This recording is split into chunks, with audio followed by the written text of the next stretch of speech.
Welcome to Boxing Fans Talk TV. I'm your host, T to T. You can refer to me as Miss T. Y'all see the thumbnail? The WBC. Definitely pulled the wool over our eyes. But before we get into that, I know the drill. Turn two.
Welcome back to Boxing Fans Talk TV.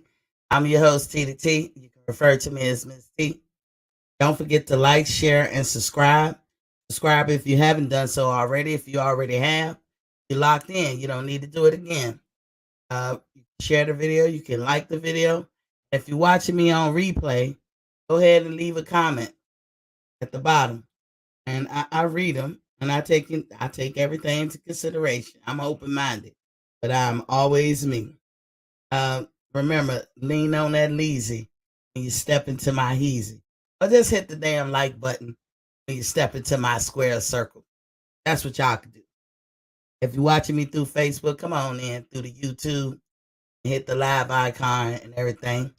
But thank you for watching. If you do watch me through Facebook, y'all know at the top of the show, we do a water check. We are officially in summer. It is summer season. It's cancer season. Look, where are my cancers at? Shout outs to all the cancers out there in the world. It's y'all season. It's y'all world. We all just a squirrel trying to get a nut. Anyway, happy birthday to all the cancers and all that. And I hope y'all have a good year. At the top of the show, you know we always do the water check. Now that we are officially in summer, it's especially more important to drink your water. As I always say, if you don't drink water the first two times, or the two times during the day that you must drink water is when you first get up, before you do anything, even before you brush your teeth. Only drink 8 ounces of water. They always say a cup of water. Just that's a cup of water. Go ahead and swig you eight ounces. Knock it down. Get up and do your normal hygiene routine. Go on about your day. You know, when you get up, your body is turned on. It's like an engine. It's got a lot of moving parts. You need the water as the lube. So go on and knock that down. Keep it on your nightstand. Get you a little refrigerator to put in your room if you like your water cold. That way you ain't gotta walk that far to go get some. Um, the second time is at night, not while you're looking at TV or doing something else in the bed. You know what I'm saying? But, when you go into your deep sleep, not a cat nap, when you go into your deep sleep, go ahead and take some water before you go to sleep. They'll tell the Heart Association will tell you it's good for the heart. A lot of reads going on at night, rebooting, recharging, revamping, cleaning out toxin. Um, getting ready for tomorrow morning when you wake up. It's help moving things. And at night, the average person burns between 900 to 1,000 calories at night. That's that's better than any workout. So make sure you drink your water and stay hydrated. The rule of the day is to always stay hydrated. Here at Boxing Fans Talk TV, we advocate for at least. Sorry, I had a net flying around here. Catch. Damn it. There you go. I'll be catching it. Anyway, here at Boxing Fans Talk TV, we advocate for 100 ounces of water per day. If you can get to a gallon, that's all you really need. Now, they tell you the formula for that is half your body weight in ounces of water per day. Everybody. And it doesn't matter if you're a coffee drinker or a tea drinker. Because some of us, we got our habits. We have to take those into consideration. Those are factors in everybody's day. I always say, work first, play second. If you can get your water intake out the way, by all means, drink all the soda, alcohol, juice, whatever it is that you want to drink. Coffee, whatever. I'm not gonna sit here and say coffee is bad. It comes from the ground. It's definitely a need for it. For the most part, it's a diuretic, so is tea. It helps move things in the body. But some people be on it way too much. To the people that drink coffee all day, ooh, that's gonna be a hard habit to break. But to the people that just need that coffee first thing in the morning, if you could do that, because we can't replace that morning routine. Like I can't say drink your coffee at night instead of in the morning. It's set up like that for you for a reason. But if you can promise to have your first coffee in the morning to get your day going, because that's your habit, but then turn around and make sure you get all your water in. I would suggest, me personally, get you little 8-ounce bottles, or get you what you can do. Like I get the 8-ounce bottles because I hate opening bottles of water, like 16 ounces, and drink some of it and drink about half, and then say I'm gonna come back to the other half, and I never do because now it's warm. I don't want it sitting out or whatever. I like to finish what I start, so that's why I start small. Oddly enough, that's how you feed children too. When you got that kid that don't seem like they want to eat all the food on the plate, what you do is you put a little bit of the food on the plate, just a little bit. They're gonna tear that shit up, and then next thing you know, they're gonna be like, "I want more. I want more." Got to trick. Sometimes you got to trick your own self. In other words, now, like I said, don't forget to like, share, and subscribe. Don't reckless eyeball over here. Just go ahead and hit the like button. Hook a sister up. You're listening. Um, so I do always ask, if you guys have any questions about anything that I'm talking about, that I can be reached at boxingfanstalk@gmail.com. Not boxing fans talk TV. Take the TV part off. It's just boxing fans talk@gmail.com. You can ask me any question, and I promise if I don't know the answer, I'll research it. I'll get back to you. But if I do know the answer, I'll answer it as best I can. The phone lines are open at 706-804-4449. That's 706-804-4449. The show is Monday through Friday, 7:30 p.m. to whenever we stop. And it's not going to be a long show today because mostly this show today is about updates. But before we get to the updates, let me answer the question that was sent to me. Somebody asked, Ms. T, do you take in consideration uh, the food items in your recipe of what people like or what they can and cannot eat. Meaning, they might have an allergy to certain foods that I have in a certain recipe. And do you take those into consideration, or are those like a factor? Great question. Great question. And to you, I'm going to say, yes, I do. I do. I take in consideration everybody's weakness. To me, they all mitigating factors. Your weakness, the tolerance for certain foods, you know, what you have to do as per your doctor. I take all of that into consideration because it has to be. It has to be. If you want to be successful, you got to take in everything. The barriers that you may face, you have to take it in. General Big Fish, what's popping, King? What's going on? Welcome to the building. You have to take all those things into consideration because that's going to determine whether or not you're going to be successful or not. So if you have a problem with citrus fruit, then that won't be a part of your recipe that I give you. Now, as I always famously like to say, there's 1,000 ways to skin a fish. I used to say a cat, but I love cats. I can't say it no more. I can't say that phrase no more because I love cats. That's my favorite pet. But it's 1,000 ways to skin a fish. That means even considering my way of doing things, and I know 100% works. I guarantee you. But there's other ways that work too.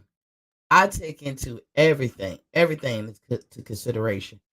Some people put together programs that are hard to sustain. That like the person is doing it literally knows it's hard to sustain.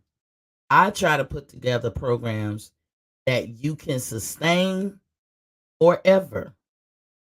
And because 9 times out of 10, you need to sustain it forever. Okay. And another question that I had, and I'm gonna be jumping around a little bit. Another question that was posed to me was, how do you get young people to get on board with some of the things that you're talking about or what others are talking about? But easy. I will tell young people, look at the elders in your family. Look at your parents. Look at what they go through. And understand that you are 50% of each of your parents. No more, no less. None of you kids can say, I'm more of mama than you are, or I'm more of dad than you are. You can't say that. You only got 50% of each one of them. So if the likelihood of you having the same issues that they may have is great. So if you got a family member, like a parent especially, or just aunts and uncles that seem to suffer from stuff like diabetes, if that runs in your family, suffice to say, if you don't want those type of problems, that you're going to have to start addressing them even before you have a problem. Or the most common one is people get older and they have joint pain. Everybody experience some kind of joint pain as they get older. Because when you're young, you're resilient. As you get older, you're less resilient. So you succumb to some of the joint pains and this, that, and the other that people have. Joint pain, back pain, elbow pain, you know, sorry, yeah, um, shoulder pain. Like I have a torn rotator cuff, not all the way torn, but slightly torn. Trust me, I can't tell you how it happened. I didn't do anything to tear it. Couldn't tell you. But I do know that I have autoimmune disorder. So I do know over time that my body would attack itself. And that's one of the things that it does. It attacked my joints and all this stuff. And I suffer from swelling. So there's swelling, and then there's different degrees and levels of swelling. Because when you're talking joint pain and back pain, that's a tad amount to swelling. That's what's going on. It's in the integral parts of those areas, you're experiencing some kind of swelling that make things touch each other or rub up against each other, and they wasn't supposed to. and that's where in lied the pain. Or you pinching nerves. Like I have a sciatic nerve problem on my left leg now. I had one for a minute on my right, but it doesn't hurt no more. But my left leg, oh my God, sciatic nerve pain. Ooh, that thing hurt. But I know it's due to some type of swelling. And I know for myself, I've had injuries that caused me to have back problems, and that's what happened essentially. I fell off a helicopter my first couple of months in the Navy. I mean, literally 2 months in the Navy. I fell off. It wasn't flying. I was up there fixing on the top, and I slipped and fell. Thank God I didn't hit the chute of the helicopter. I don't know if I'd be living or if I'd be permanently paralyzed by now. I missed it by inches, but I fell, hit the ground, knocked the wind out of me real bad, and so I have a tailbone that likes to pop out. Not a lot, but just enough. And when it pops out, you know, not going towards my body, but away from my body, it pops out. Well, now that I'm getting older, some kind of way that turns into my hip twisting. Thank God. I mean, I ain't crying about it because I could be one of the women that get a broken hip when she get older. But my hip twist, and because of the twist, it's pinching my fucking sciatic nerve. God, that shit be killing me. But I know that all of that happens because of swelling. So when I eat food, I have to eat food that address swelling. And that's what I would say to young folks to that question. If like I can look at my children, I say, look, you look at me, look at your father. Y'all see what the problems we have. And he and I actually know Ken. Yeah, of course we know Ken. But we have some overlapping problems. Like we have no kind of way that we could be even, like I don't know, distance cousins or something. Nothing. He from another state. You know, he's from mixed parentage. There's nothing similar about he and I, except the fact that we have some of the same issues. And it could be because we were both physical and very sports orientated as young folks. We're very much into sports and very good at it. Um, I give it to him. That dude, he missed his calling. He could have been a pro. He's from Texas. I'm from Virginia, and nothing in common other than the fact that we live in America. And but yet the same illness that I be going through, he go through. So that tells me that the probability of our child going through something is greater than it is less. And so I'll tell her, look, see what I'm going through. You might want to do this. And it might be something as simple as every time you eat, because she don't have to eat like I do. She's young. But when you eat, put some turmeric or ginger in everything that you eat.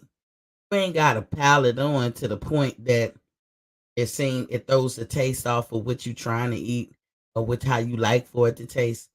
But if you consistently put that type of stuff in your food or eat food that address swelling on a consistent basis, by the time you get close to my age, you won't have the issues that I have or your father have.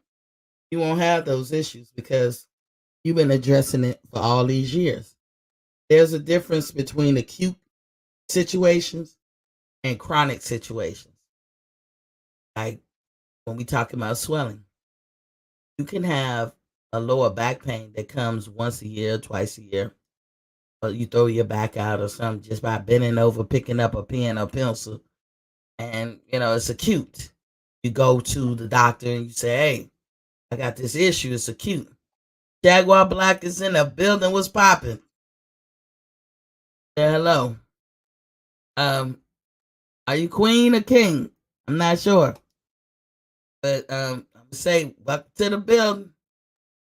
Um, but you have an acute problem, and you pretty much can take some medicine or do something to remedy that.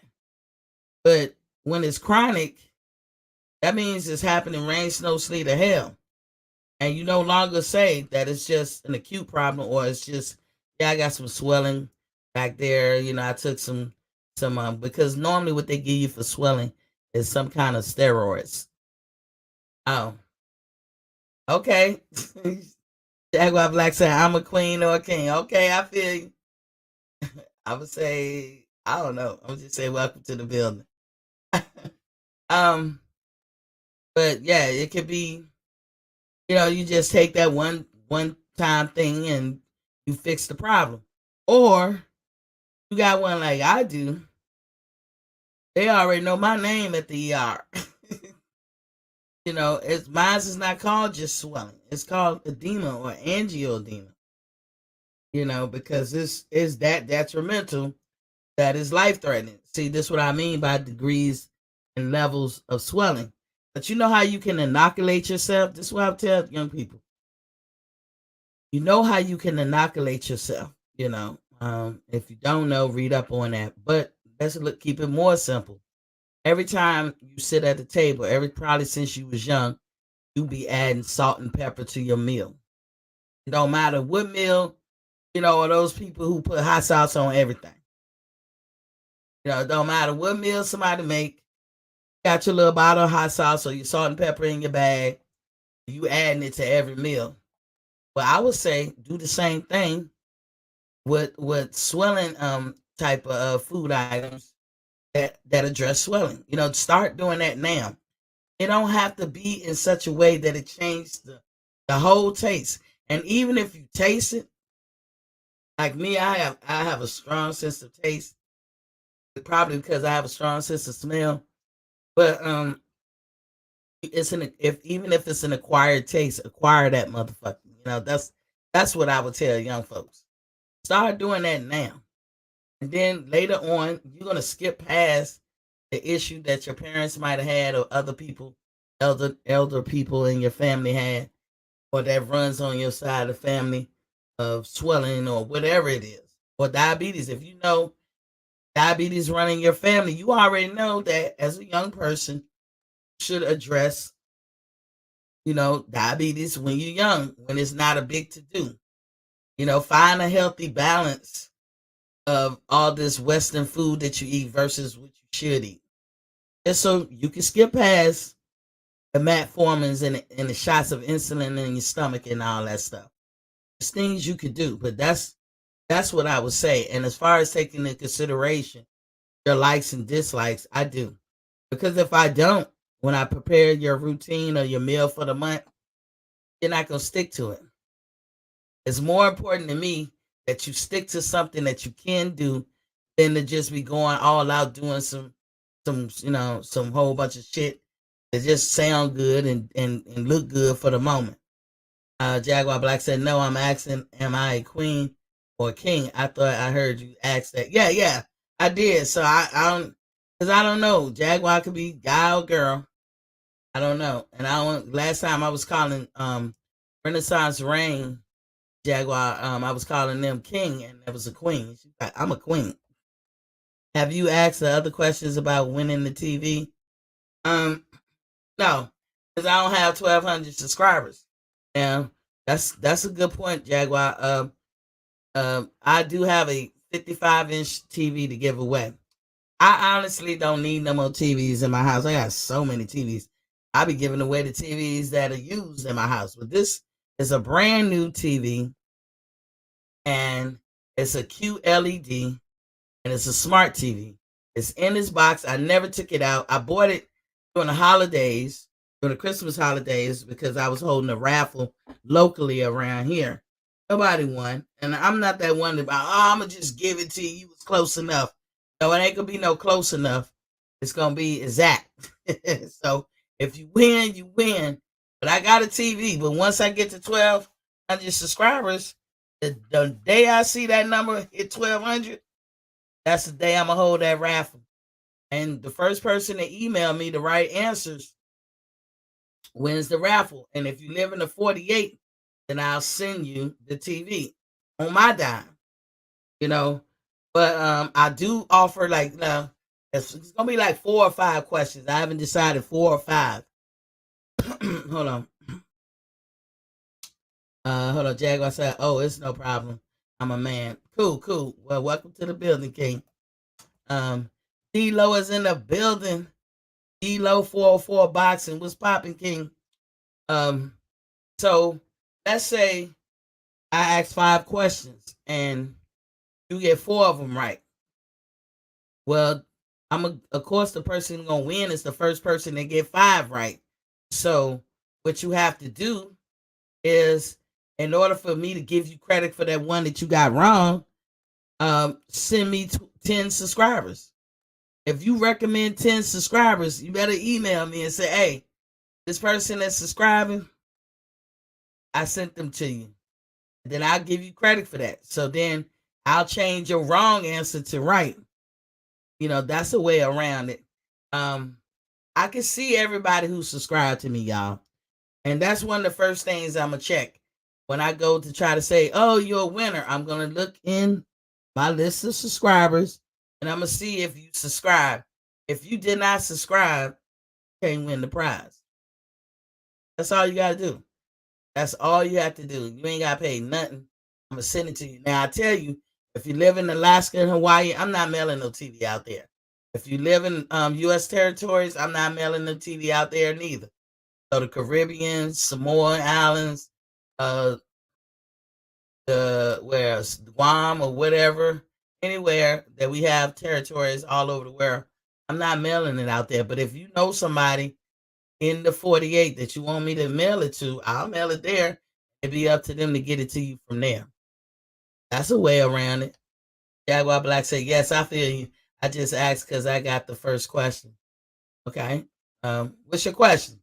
Hey, Queen. Yep, I'm a man too. Okay. D-Lo, I got you. I figured you was. What's your name? At Jaguar D-Lo, laugh out loud. Yeah.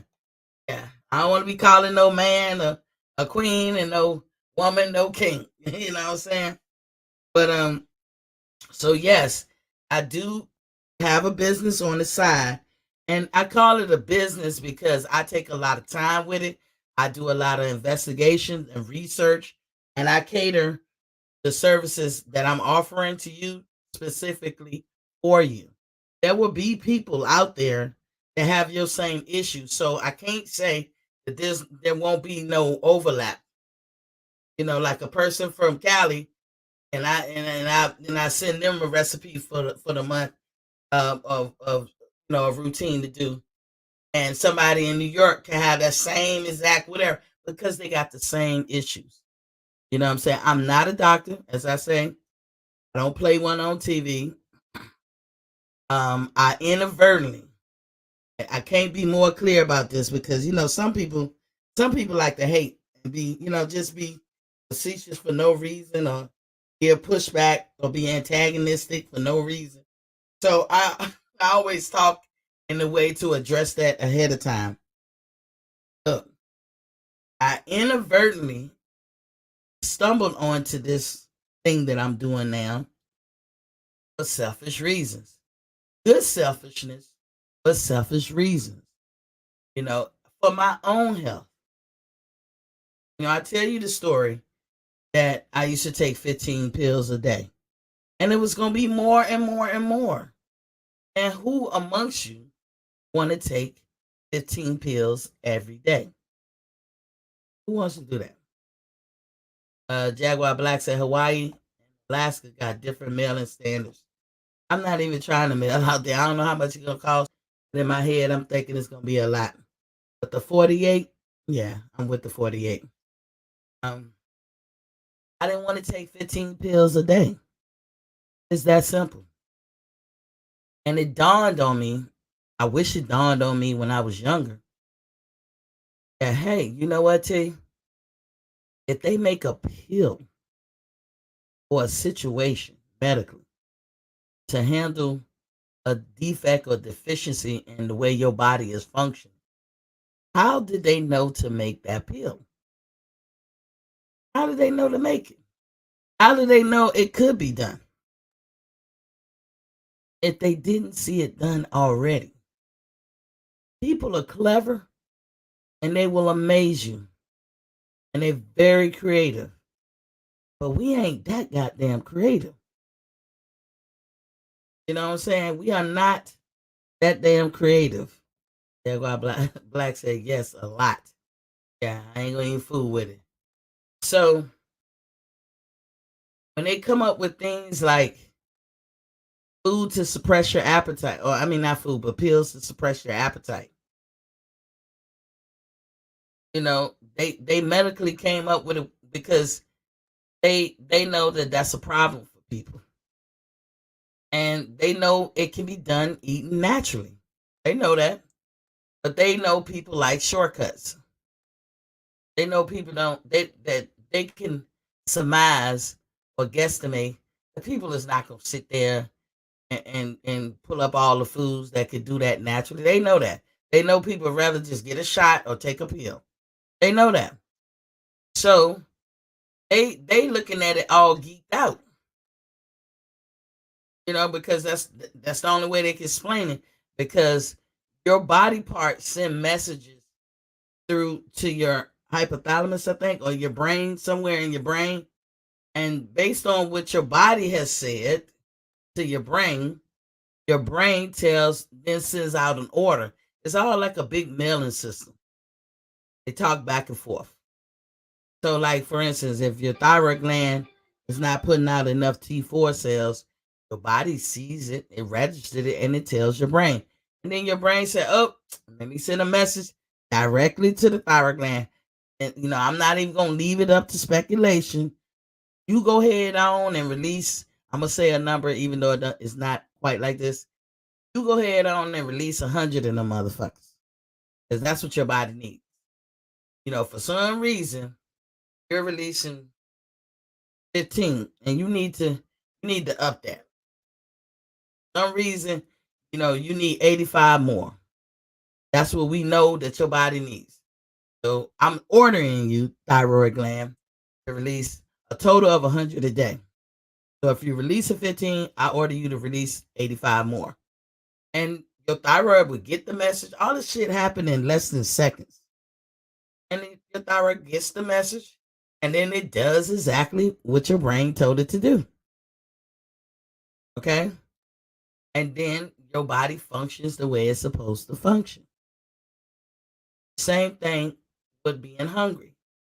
You heard of satiety and when you feel full, and then when you don't feel full. Those are messages between that your body is talking to.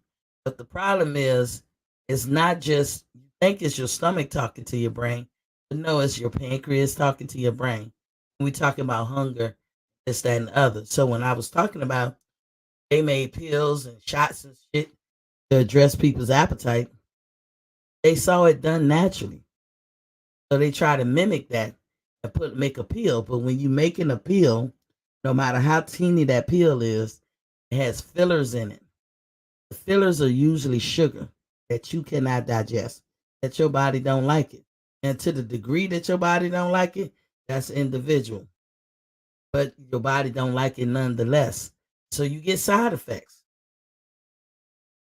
In order for that pill to actually work, they probably have to put something into it that make it go through some kind of chemical reaction or combustion, which side effects be busting people's hearts out. You know what I'm saying? Causing heart problems. So then you got to ask yourself, was it worth it?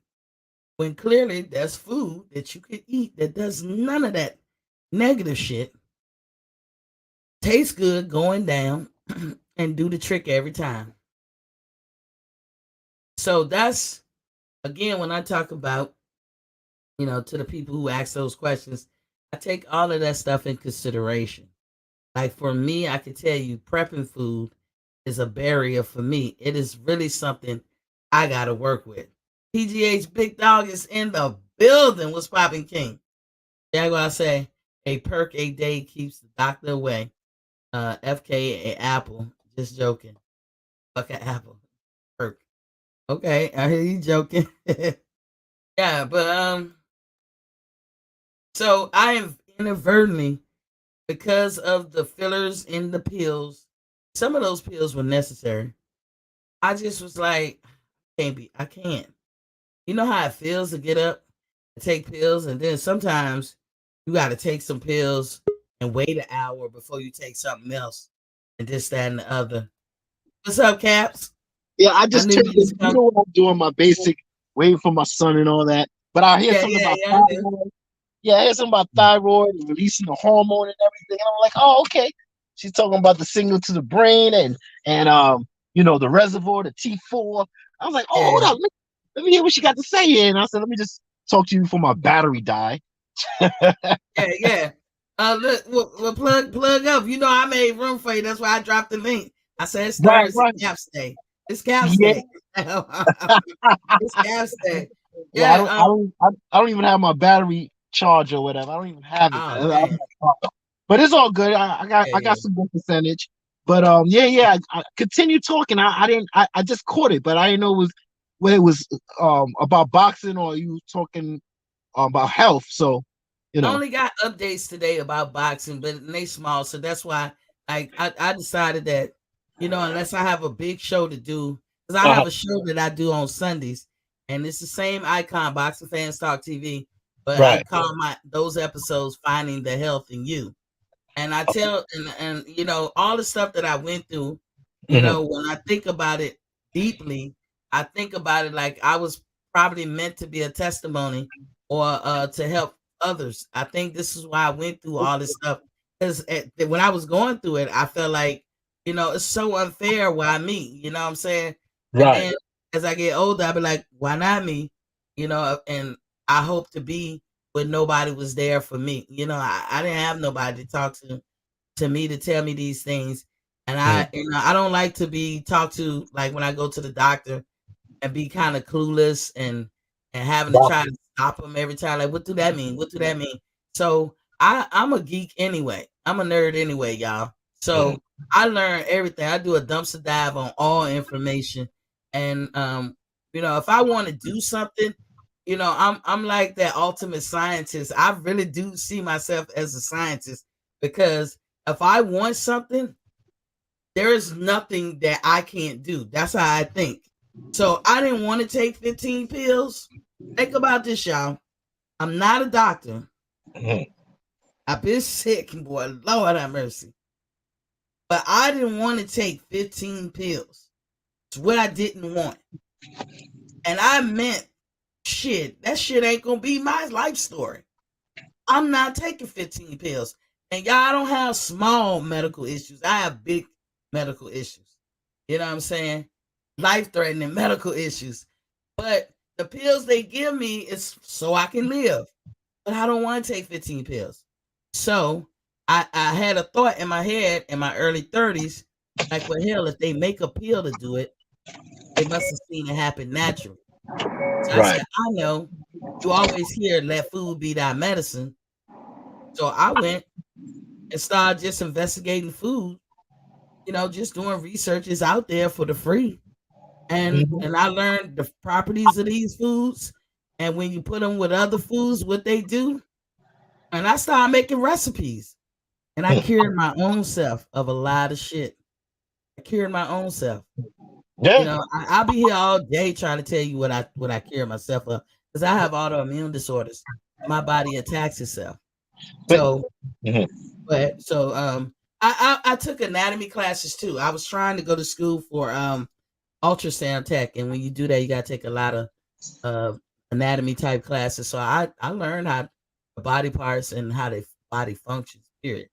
So that's See, why I can break down that shit. But the thing about people, like, I try to keep it real on my channel. Um, mm, People don't actually they like how can I explain it? On my channel, if you scroll all the way down, I have a story, something particular like yours, right? mm-hmm, And at the age of 37, 38, and 39. So let me explain something to you because when I try to explain stuff to people and I try to help them, I come to find out that it's not worth helping people sometimes because they stuck in their ways, right?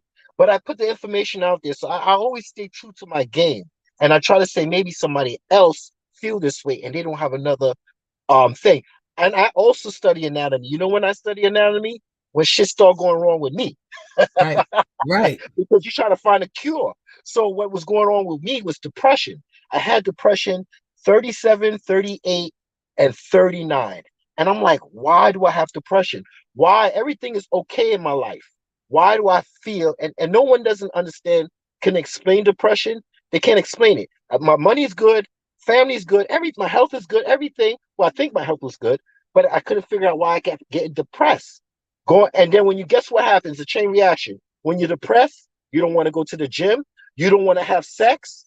Wow, that's real depression there. Because when you don't have sex on your mind as a man, because every 10 minutes I probably look at my phone at some woman just to look, just to look, an image or just to stimulate me. You know what I'm saying? That's Mhm. just men. Men always looking at women, just for a minute, 5 minutes. You know what they say? Men always have women on their mind or sex on their mind every 9 or 10 minutes. That's the study they have. But when you're depressed, you don't want to do nothing.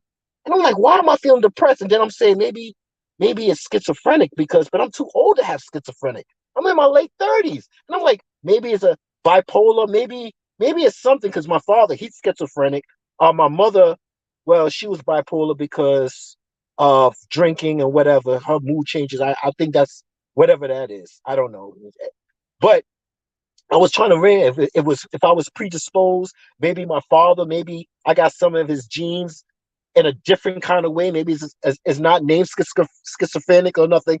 So I said, damn, what's going on? And when you don't think about sex or exercise, well, I started gaining weight. And all my life, I was natural. All my life, I started the gym at the age of 18 when I didn't have a job. Instead of me being in the streets, I stayed in the gym because I didn't have no excuse. Why are you not looking for a job? And back then, you don't do interviews on the phone. You have to look for a job. So when I did my job interviews and I had nothing else to do instead of me going home, I went in the gym and focused on me. So I was always natural till 40 years old. And the reason why is because at 37, 38, 39, I started studying anatomy. I started studying the brain. And I'm like, damn, what can I do with this depression? Because if I go to the doctor, they're going to give me these pills. And these pills got side effects. And sometimes the side effects is the longest thing in the commercial than the cure. So I'm Right. like, damn, I don't want these. I don't want no damn pills. I don't want no pills. So I started doing my research. And the only thing that I knew was testosterone. The only thing. So I was like, damn, now I see synthetic testosterone. Now, all my life I've been in the gym. So that's not the issue. The issue was that I wasn't going in the gym because I was depressed. The other thing was that, how can I explain it? Being depressed, it's like, man, I don't know what it is. But everything everything came together once I got on synthetic testosterone. That's why the other day you was asking me, wow, why are you doing all this shit? Well, I've been natural since um from the day I was born to 40. But at 38, at 37, 38, 39, I said, no, I'm gonna do my research, I'm gonna study. So I know a dude that has synthetic, and I said, you know what, I'm gonna take this chance. And he told me, he said, once you start, you're too old to get off of it. You can't do like a young person that's doing a bodybuilding. You can't cycle on and cycle off because you're at an age where your testosterone levels are not going up. And I said, listen, I ain't trying to be a bodybuilder or nothing. I just need this for my fucking brain. So I did all the research and they said testosterone helps with depression. And I said, all right, I know a dude in the gym that does it. So I said, you know what? Let me see what's going on with this guy. And I never asked him because I knew him from a distance. But then one day, 3 years later, he's working somewhere in my job. And I saw him say, oh, you work here? He said, yeah, you work here? Because, that's illegal. That's illegal shit. So you can't just get it. You need a prescription. So I said, all right. Finally, I asked him because even though I see him in the gym 3 years ago, I don't know him and I'm not going to say anything to him. So I asked him, he's like, yeah, don't worry, I could hook you up. Long story short, I could get a prescription now, but I'm just saying, at that time, I was searching for something because I did not want to take pills because pills have side effects. And yeah, I might be in limbo land with the depression pills, but I won't be myself. So I took my first shot, um, very minimum. He said, don't take a lot, just take a little bit, half a cc. and I did that. And by a month, I woke up early and I was happy. And I was like, wait a minute. Matter of fact, my dick woke up before I woke up. Yeah, yeah. Because Yeah. remember, depressed is a mind thing. It's a mind thing because if you're not thinking about sex, of course your shit ain't gonna get up. But actually, it was getting up in the middle of the night before I got up. And I was like, what the hell? It's a GPS taking me to the bathroom. And then all of a sudden, I'm feeling happy. My brain, and I said, wait a minute, is this really working?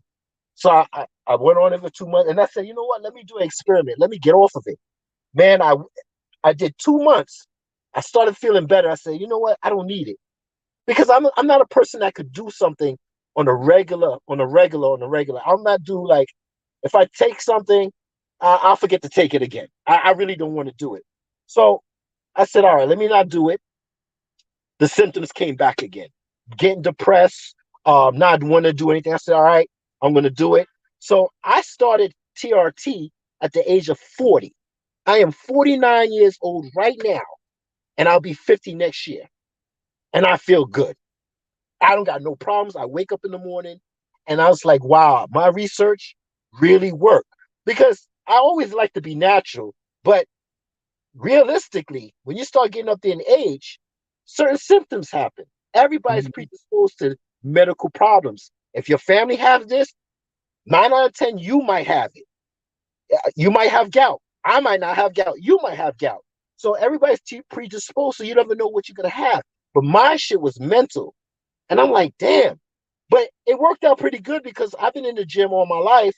And then when I got on well, all that fat that I had on the 37, 38 that I gained, it went away like that. So I was like, oh, okay, that's good too. Now I feel like going to the gym. Now I feel like having sex. I used to run away from sex because I was so depressed.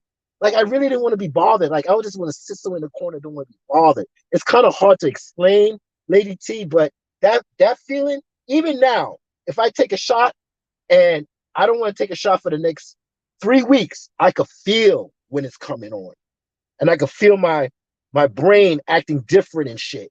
And like I get like I don't want to be bothered with nobody.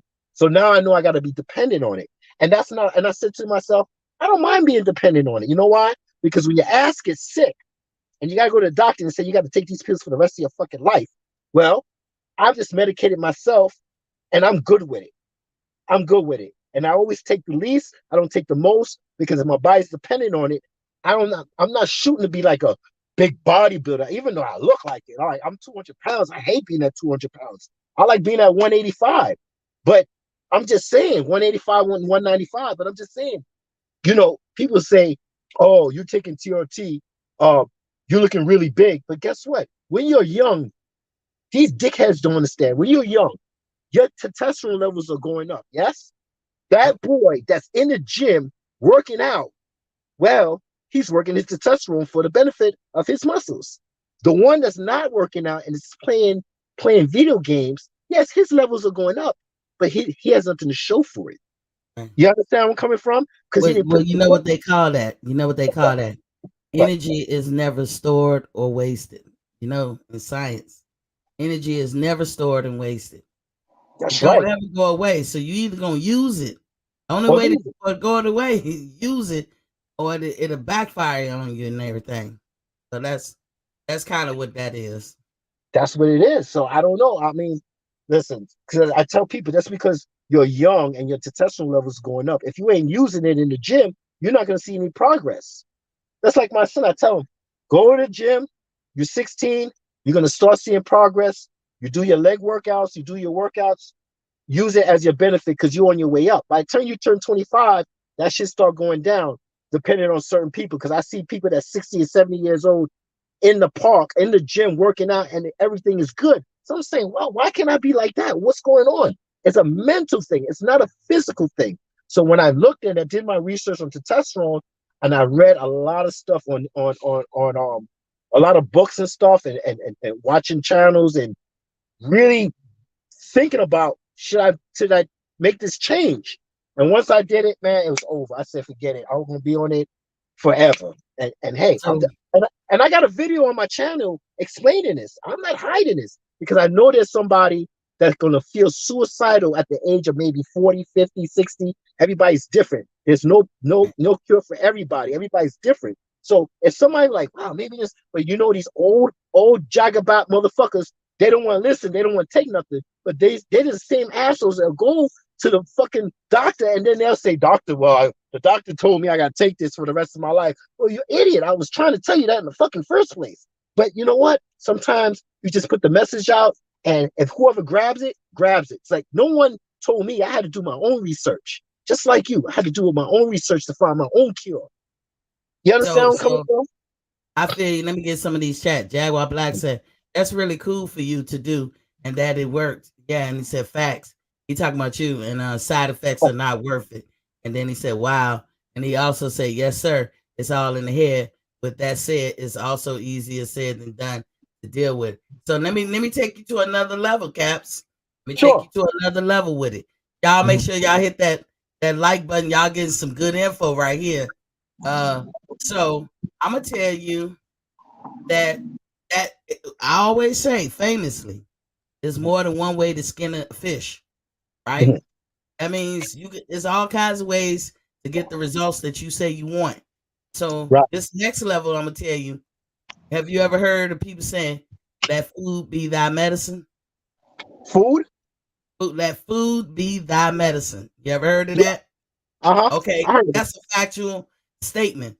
But when you just say it in a vacuum or by itself, and then where people gonna go with that? They don't know where else to go. How do you connect dots? So for me, I was connected. I was trying to connect dots just like you. I'm like, let food be thy medicine. Well, what you mean? So in my research, I found out that you are what you eat. You heard of that one too? Yep, I heard you that. are what you eat. So what you saying about your father being possibly schizophrenic or your mother being bipolar, what that tells me is that they have a chemical imbalance. And I will tell you, learning anatomy, which an imbalance anywhere in your body is an imbalance everywhere in your body.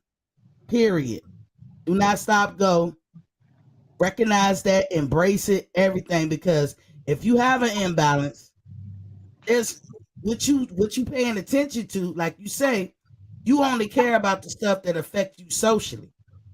But there's other things going on in your body that's going down that's not good, and you're not paying attention to it because it ain't stopping you from pulling hoes. It ain't stopping you from knocking hoes down. It ain't stopping you from going to the club.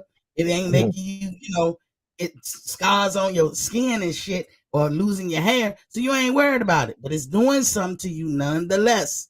So what I would say to your issue, if that runs in your family and you have that predisposition to having some kind of chemical imbalance, because that's what depression is. It's a chemical imbalance in your body.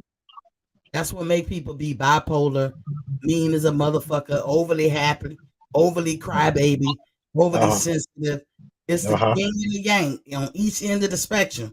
You want the balance. The body is a balancing act. So now you got to feed it. That's all you got to do. You could have got those same results a lot better if you just feed it what you're lacking, because there's something in the food that's called nutrients, and nutrients is basically two things: vitamins and minerals. Like half the things you call vitamins are actually hormones, but they run off of vitamins and minerals, and you get those vitamins and minerals through your food. So what you have to do, and you can try this as you still doing your shots, because everything that I recommend, I don't negate what you already doing. I said do it together, and then one day your body gonna pick which one, and it's a guarantee. Like I can guarantee it's gonna pick the one I'm talking about because it's the natural way to do it. Let's say right now you say, okay, I'm gonna change my recipe, my routine of how I eat. And I'm gonna do it for about a month. It'll take about a month for you to see. Then one day you're gonna be like, I don't even need. You can do that little test you did when you went off the for 2 weeks The TRT. Yeah. And yeah, you can like you went off for 2 weeks, and Hmm. then you're gonna be like, shit, I'm good, I'm adjusted. Because you're gonna whatever it is that you was lacking, you're gonna Uh-huh. put it back in with food. But you know what's so And that's funny? what's gonna happen. When I was natural, because like I said, by the time I turned 40, I got on TRT, and like I made videos on this on my channel, so people can't use it against me. I told the whole story how it happened and my depression. But it's so funny when I was natural, I used to be like, because I got OSD. What's that word? OSD or some shit. Like you got to be OCD, compulsive. Yeah, you got to be OCD. compulsive. I have it in a positive way. I had a couple of negative ways I was OCD, but I got rid of that and I focused more on the gym and stuff like that. So as I grew older, I got away from certain negative things that I had OCD in. But when I got in the gym, I was very clean. Like I was very picky on what I ate. I always buying vitamins, and eating good food. I always ate good food. I always had cooked food and everything like that and stuff like that. So I was wondering what was wrong. And man, maybe it was I was lacking certain things, like you said. Because to tell you the truth, do you know what synthetic testosterone is made of? Do you know what it's made of? Not real, it's synthetic. So that's our no. It's How do you synthetic, have but chemical? I always ask the question when you dealing with synthetic medicine, because I take it too in my right. thyroid medicine. But I When you I dealing know. with synthetic medicine, how do you do the chemical reactions that that's taking like that synthetic job, that synthetic pill or whatever it is taking the job of what's supposed to happen naturally. So how do you Well, have a chemical reaction with something synthetic that's not well, real? well, the body recognizes it and it compromises with it. It takes it in, and the reason why is because synthetic testosterone, if you look it up, that's why I say young people today, they should be up on this. So when they turn 40 or 50 and they start feeling funny, they got another life. And I try to explain that to them. You can't explain to the dudes back in the 1970s and 80s, you taking a shot and shit like that, because they'll be like, oh my God, you're doing crazy shit. But synthetic testosterone is made of soy and wild yams. If you Google it up right now and ask, what is synthetic testosterone made of? It was plant based. It's made up in a So in a so lab. is not good for you. Right, right, right. But it has the wild yams in it. See, it Mhm. recognized. Like I remember I was telling you that your body, everybody naturally converts testosterone into estrogen, but it depends on how fast it does it. That's why I remember I was telling you about some men have boob tits, like they got man boobs. Well, that's a situation where you're eating bad, your hormones is changing from testosterone to estrogen. That is everybody. If you listen, if you Google that too, you ask, do a male convert testosterone to estrogen? Google it and it'll come right up. So I've been doing my research on this. So you have soy and you have the wild yams, and they break down the compounds and they make it up in a lab. And I used to be like, people would be like, what are you talking about shit? And I said, listen, when I was in my younger ages and I was fucking myself up with weed, um, bumps of coke, all kinds of shit. Okay, when I was younger, right? And I was doing kind of stupid shit. It was all good and dandy then, right? Everybody was happy, taking all kind of chemicals and shit, right? But now I'm trying to get something and get off that shit when I was younger. And it only lasts 2 years. And I got off of that shit, and I start getting in the gym and I start feeling better and shit like that. Cause I was messing around with dumb idiots around 16, 17. I had a bad life in a way. Father arrested, mother arrested, all kinds of shit. But everybody got a story. So I don't care about that. But I'm just talking about the positive. If I'm trying to do something positive in my life and trying to change, oh, you cheating life. Nigga, life cheat everybody every day. The person that you love gets killed. You don't see this C-19 shit hit people that we love and they going like that? Man, Yeah, that's yeah, why. but hold on. Let me get back to the question I asked you. Uh-huh. So Mhm. soy is not for you. That's No, number no, I one. don't know. I don't like soy No, either, no, but that's. soy. I'm just saying for real. Soy is not good for you. Oh yeah, I Period. know For that. all I of know. us, right? Uh-huh. But we know, but our body can take in anything because we resilient, right? Right. But however, when I said, I'm gonna give you an example. Okay, Hmm. we got two types of iron, right? Hmm. Don't you know the body needs iron, right? Right. Now think about the metal iron, the actual metal of iron, like an Uh, iron cast skillet or something. Can you eat that? no, you Can can't you eat eat that. that type? No. But but can you eat iron? Can I eat iron? Yeah. It depends on the. Let's see. There's meats that have iron in it, right? You got meats, you got vegetables, you got Yeah. fruit. Everything got Right. iron in it, right? Right. So the iron that you eating, is that a living thing? I'm not sure. I'm not That's, sure. meats are not living. Like if you eat iron, that's Oh in yeah, like if yeah, you eat raw, like they say, iron is more stronger in raw meat. That's why right. some people get gout and shit because they eat raw meat too It's much. acidic, but raw meat, but meat has acidic acid in it. You know, a lot of acidic properties Right. in it, and that's not good for your body. And Right. plus, we're not carnivores, so Uh we're huh. not supposed to eat meat. But Right. meat has iron in it. We got iron in us. Uh So huh. what I'm asking you is, if you have a deficiency in iron, oh, Hmm. you're gonna be in the hospital. You're gonna be hospital bound because even to make a proper sale, which you Uh huh. do every day, one of the properties of a cell, you have to have iron. So I'm Right. asking you, Uh if huh. we can eat iron, but we can't eat metal, like the metal iron, like a cast iron skillet, you can't eat that. You can't Right. digest not even a kernel of it. It's gonna Exactly. go through your body and hopefully excrete out your butt. But you Uh huh. can't chew and eat iron, metal. Right. But you can eat iron in a mineral form. Right. And I'm asking you, is it a living thing? And if your whole body, if your entire body is a living thing, then how do you digest and absorb non-living things? That's the question. Wow. That's deep because I know it's have to be living if it's plant based because there's iron in plants, right?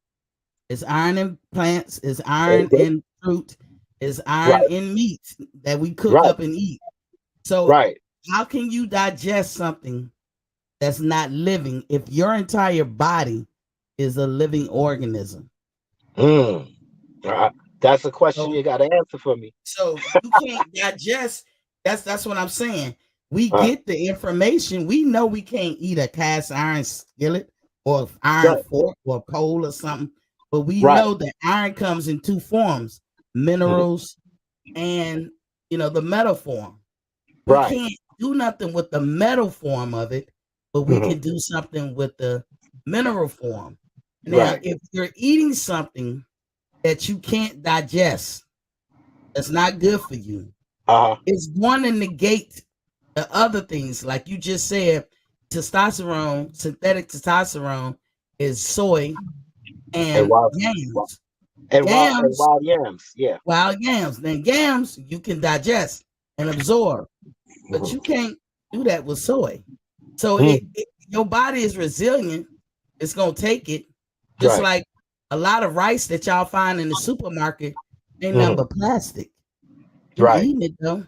Country crock butter, all Uh they huh. did was take a molecule out, one molecule, Right. put that molecule back in, it's plastic. Mhm. Your body takes it in and eat it every day. Right. It don't mean just because you ate it that it digested and when you went and absorbed in your body and used Okay. for nutrients. So what Right. happens is when you eat, everything you eat turns to sugar and your body Mhm. runs off of sugar, your Right. brain especially. So Right. everything you eat turns into sugar, Mhm. but you want it to be usable sugar. But Right. it won't use it if it can't be absorbed in your body. So let's say you eat whatever food item, right? Let's say it's a yam, because those are Uh, very good for you. A yam, whether it's wild or organic or whatever, because it uh, came out the ground. You eat right. this thing, it turns into sugar, and it has certain amount of sugar molecules that that came out of you eating it and digesting it and breaking it down to sugar molecules, right? Your Uh, pancreas then is alerted that there's sugar in your body. So if you think of it like a bodyguard, In order for that shit to get absorbed in your cells, because that's what everything is trying to do, it get absorbed in your cells, which is another name for blood. And Mhm. you know, blood circulates and keep the body going. Right. So, in order for it to get into your cells, your pancreas have to match the sugar that you took in. Mhm. So, imagine a bodyguard standing at the cells right in the beginning of when it's about to be created. And Uh-huh. so, for every 3 molecules of sugar that you ate, your pancreas have to supply the key, which is 1 molecule of sugar from your pancreas, which is Right. insulin, right? Insulin. You Uh-huh. put the 3 molecules and the 1 molecule from the pancreas together, Uh-huh. they hold the key that the bodyguard can get out the way and let you Mhm. unlock the cell and get in the cell and absorb it and use it for nutrients. Okay. If you don't have real sugar or real food, all it does is turn to sugar. And then after a Right. time it turns into fat. And you're poop some of that out or pee some of that out, but Eh, you won't do it all. But then it turns into plaque in your veins and arteries. Then it right. starts making your body acidic and it just Right. break you down, and that's how people get sick. Right. But So you what know, you gotta uh-huh. do is Uh-huh. change what you eat Oh, to I to oh I to do be that. something, to eat some, because like a lot of people say I eat clean. I used to think that too. A lot of people say that, and I ain't negating you, Caps, but No, this no, this no. like how deep I went because I don't have a thyroid gland. Uh-huh. But I used to think that I ate clean too because I'm not a big junk food eater at all. So I'm Right. thinking junk food shit, I'm good with that because I don't eat candy, I don't do none of that shit. But Right. that slice of bread might as well have been 5 Snicker bars. And I Yeah, was because eating bread, you know what I'm saying? Because it has sugars in it that my body can't digest. So it's right. not gonna absorb in my cell. Uh-huh. And all I'm gonna do, but here's the thing, here's the rub. This is why people be on their way to being diabetic. Because the pancreas, all But it knows is it recognizes that the sugar is in your body and it starts releasing sugar molecules to match up with the sugar that you put in your body. And then once they come up to the sugar and say, "Oh, we can't work together," everything is just sugar just sitting there. right. That sugar make you acidic, and Mhm. diseases, cancer, and everything else. Guess what? They They love feed to do. off of they feed off They of it. feed off that shit. Uh-huh. They Now, feed when off you of it. want to kill cancer and diseases and all that, you You starve starve them them. to death. You starve them. Yeah. So they don't like God's sugar because the proper amount of, you can't fuck up an apple. You put a seed in the ground, the tree grow, it makes the apple perfect. But That you see, sugar in there is God's sugar. That right. sugar is what your body wants. But you know what? You can still mess up yourself with high. Like there's high glycemic, there's low glycemic Mhm. fruit and high glycemic fruit. Like I wouldn't suggest nobody eating no pineapples and bananas if they got problems being diabetic, because that's high glycemic. Um, the same thing what you was talking about sugar getting digested. It's only 3 places sugar could go. Now, if your liver is overloaded with sugar, it's going to go in the bloodstream. If it's in your bloodstream and it don't have, because sugar also turn into glycogen if you got muscles.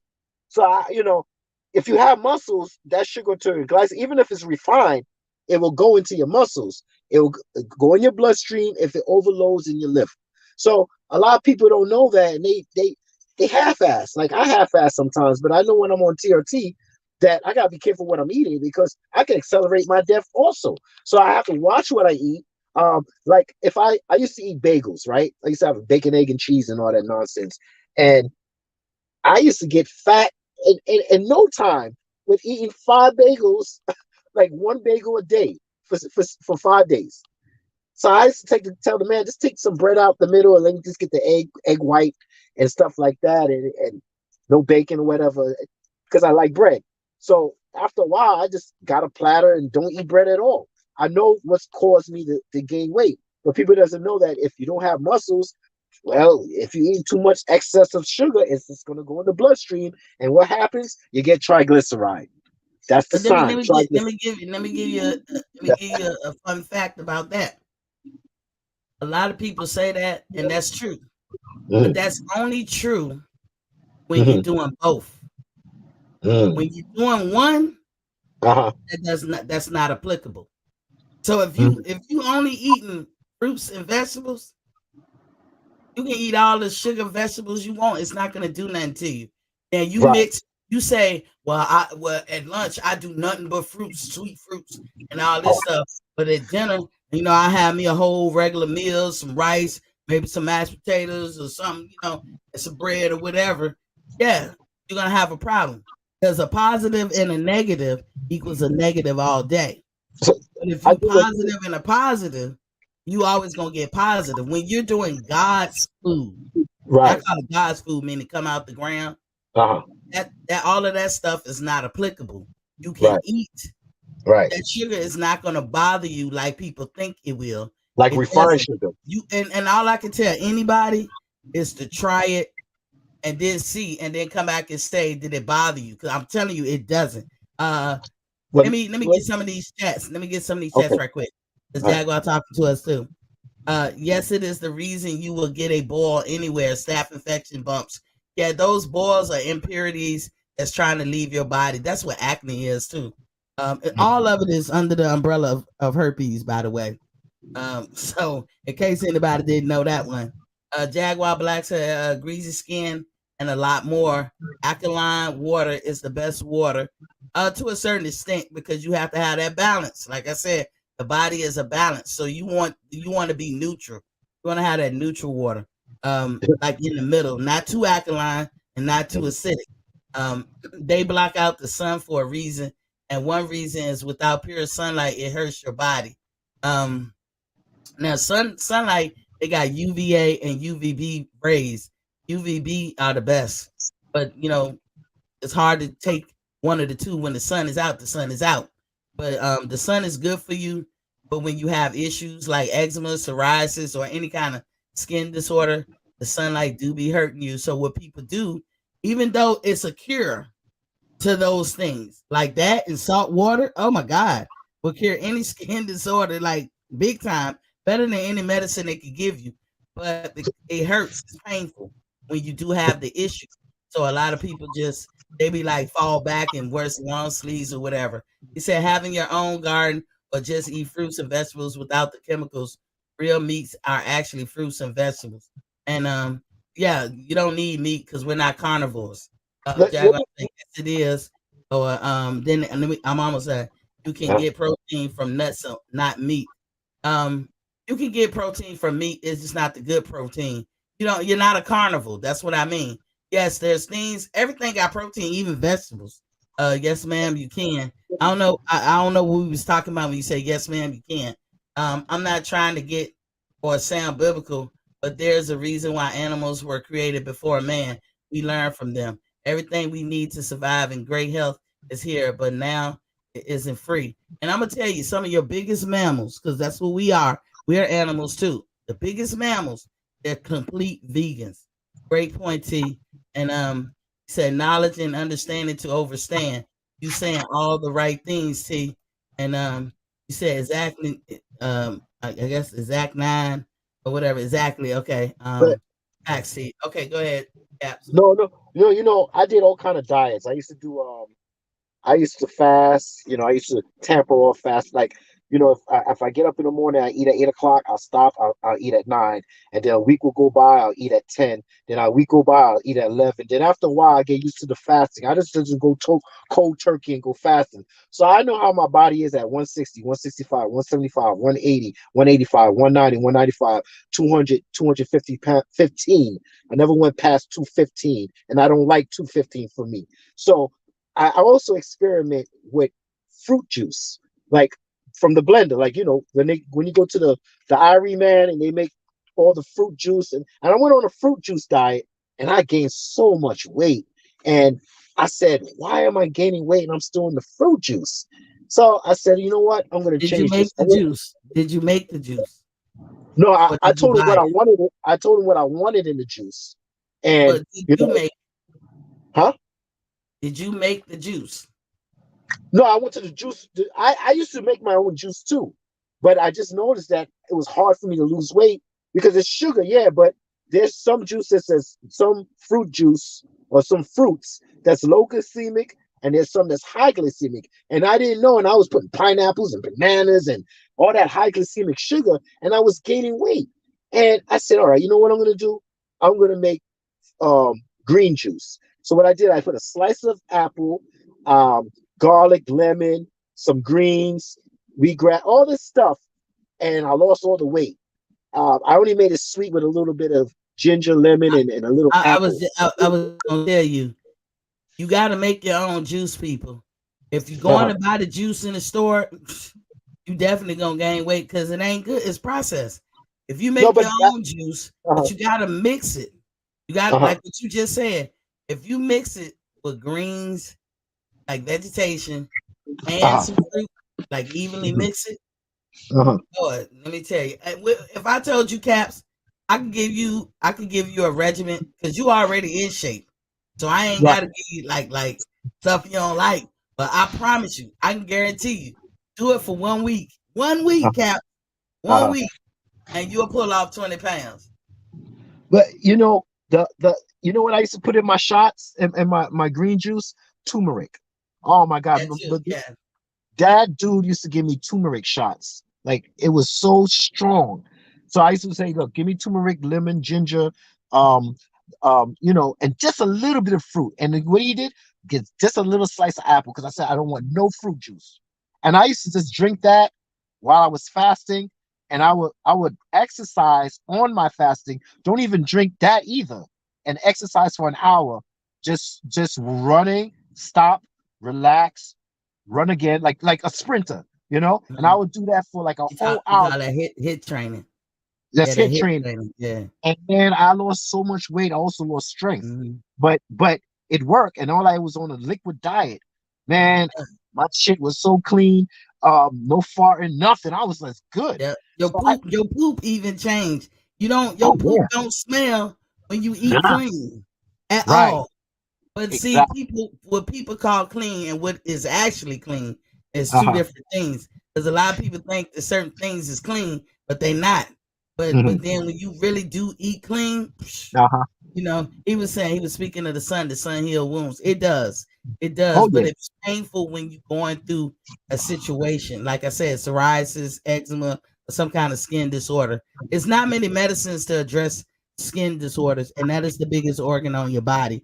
But But it hurts when you're trying to fix it but first you, before it don't. I'm gonna be real with you with the Hmm. situation about human behavior and habits. Like when you're young and your hormones are high and you're 16, 15, you're eating all the shit, you got a big plate of food and you think it's so, it's so, I can eat so much food and never gain weight. You're up on your high horse and you never could gain weight. And then it starts to creep up on you.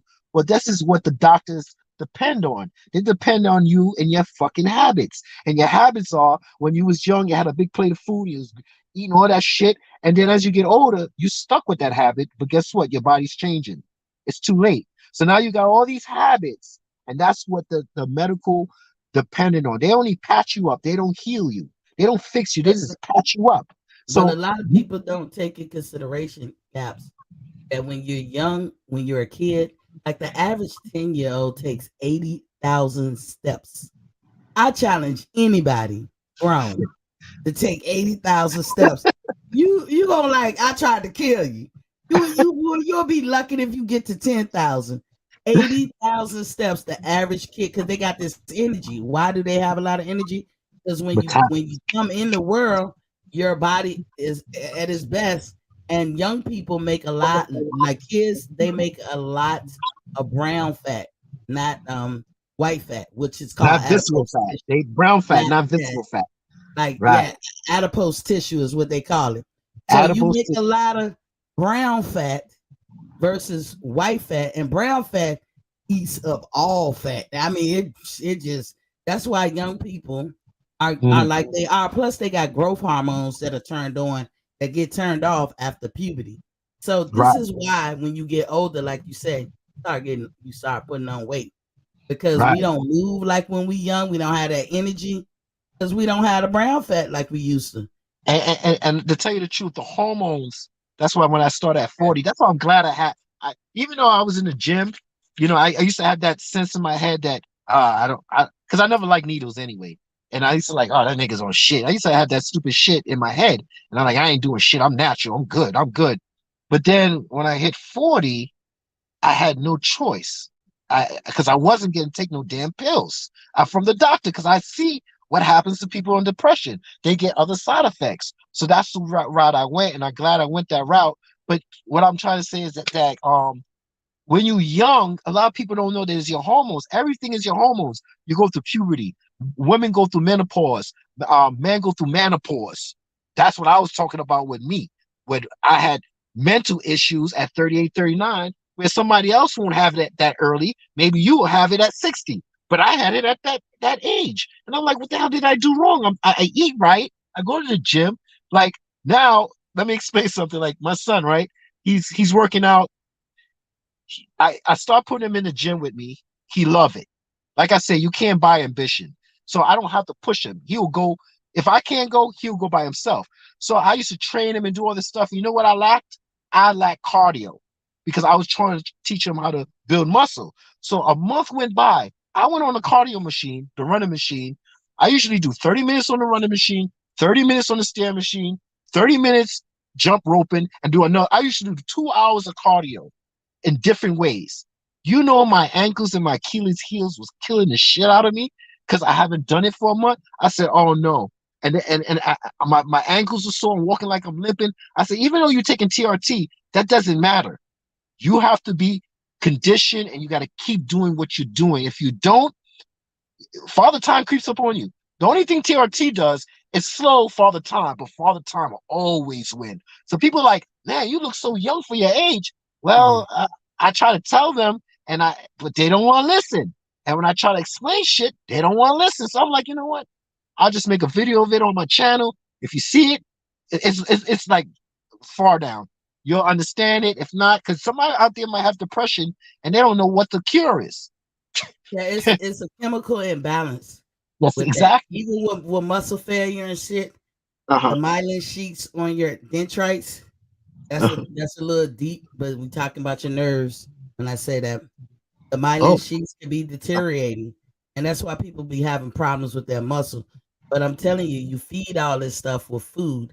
If you want a food. chemical balance, you have to give yourself food. It's certain foods that you got to eat. Like I would tell a young person that question that I answer questions. I implore you guys to send me questions, because I'm constantly learning and I'm constantly researching. But if you guys, y'all can do it yourselves. If you just want to ask me, you can ask me. I welcome it. We can have a discussion about it. Boxingfanstalk@gmail.com. But I will tell you, an imbalance in your body anywhere is an Uh-huh. imbalance everywhere. Because you can't have high blood pressure, but you know what else you can't have? Low blood pressure. You can't have normal thyroid coming out, but you can't have high thyroid. I mean, these things will cause you problems when you have an abundance or you have a lack thereof, a deficiency. So Right. you have to do things that's gonna balance your body out. And like I answered that question earlier, I said the same way ever since you was young, you pulled up at a table and you either put hot sauce on everything or salt and pepper on everything, sprinkle some turmeric and ginger in your stuff while you're young. Because if you know your family got a problem with swelling, that's what I recommend to young people. Because swelling is why your back hurt. The doctors don't tell you, oh, you got a herniated disc or you got this. You got swelling issues. Now, when it becomes to another level called angioedema, and that's a whole nother thing. That's chronic swelling. Like you can have acid reflux, which is acute, but then you can have GERD, which is chronic. Mm-hmm. It's still an acidic problem. So that tells me you have to now eat stuff that's not acidic. And sometimes we think acidic, it's a sour taste when you eat it, but it could just be, you know, the food itself. Because some vegetables, when you eat it, turns acidic, and some fruits, when you eat it, turns alkaline. But when you taste it, it tastes differently. It's not Right. you gotta look into the food that you eating. But anybody who want to get on a routine, what I guarantee is I'm going to address whatever medical issue you have. Because if you come to me and say, "Miss T, I just want to lose weight," okay, there's a reason why you're gaining weight. If we fix that reason, then the weight issue that you got is gone. So I Hmm. won't give you nothing and say, "Oh, this is specifically for weight loss," even though I know that's what it does. I'm Right. gonna give you something to address why you gained the weight. Why are you gaining the weight? What are Hmm. you doing differently while you're gaining the weight? Because there's a problem that has nothing to do with weight. Like that's the weight is the byproduct of whatever that problem is. If I fix the problem, then Uh-huh. I fix the weight issue. You know what I'm saying? A healthy body is not a fat body or a sick body. Period. Think of it like that. So Yeah. that's what I be into and everything. Like I said, I be researching now. I know your son in the car and y'all about to take out. How you doing, young man? What? How you doing? Wait. You must be got. Now he's coming in the. He's coming in the car now. Look at him. He said, "What's up?" What's up, young man? He said, "What you said? What's up? What's up?" I know you training them right. You training them right.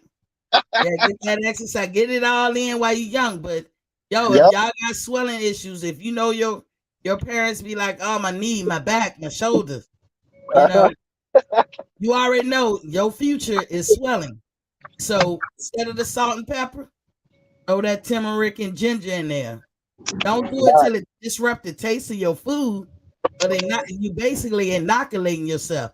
So by the time you do get to the age of your parents in their 40s or whatever, you Uh-huh. ain't gonna have that problem like they do. And if you have it, it's very minimal. And Right. you know Right. how to go even harder. You know what I'm saying? I know you gotta go, Caps, but thanks for coming in. You know, Thursday, I dropped that link because I know this Caps Day. You drop it. Wow. But I'm glad you talked that health stuff. Anybody want to check my channel or check that thing with TLT, you could just check it. Just got to scroll all the way down.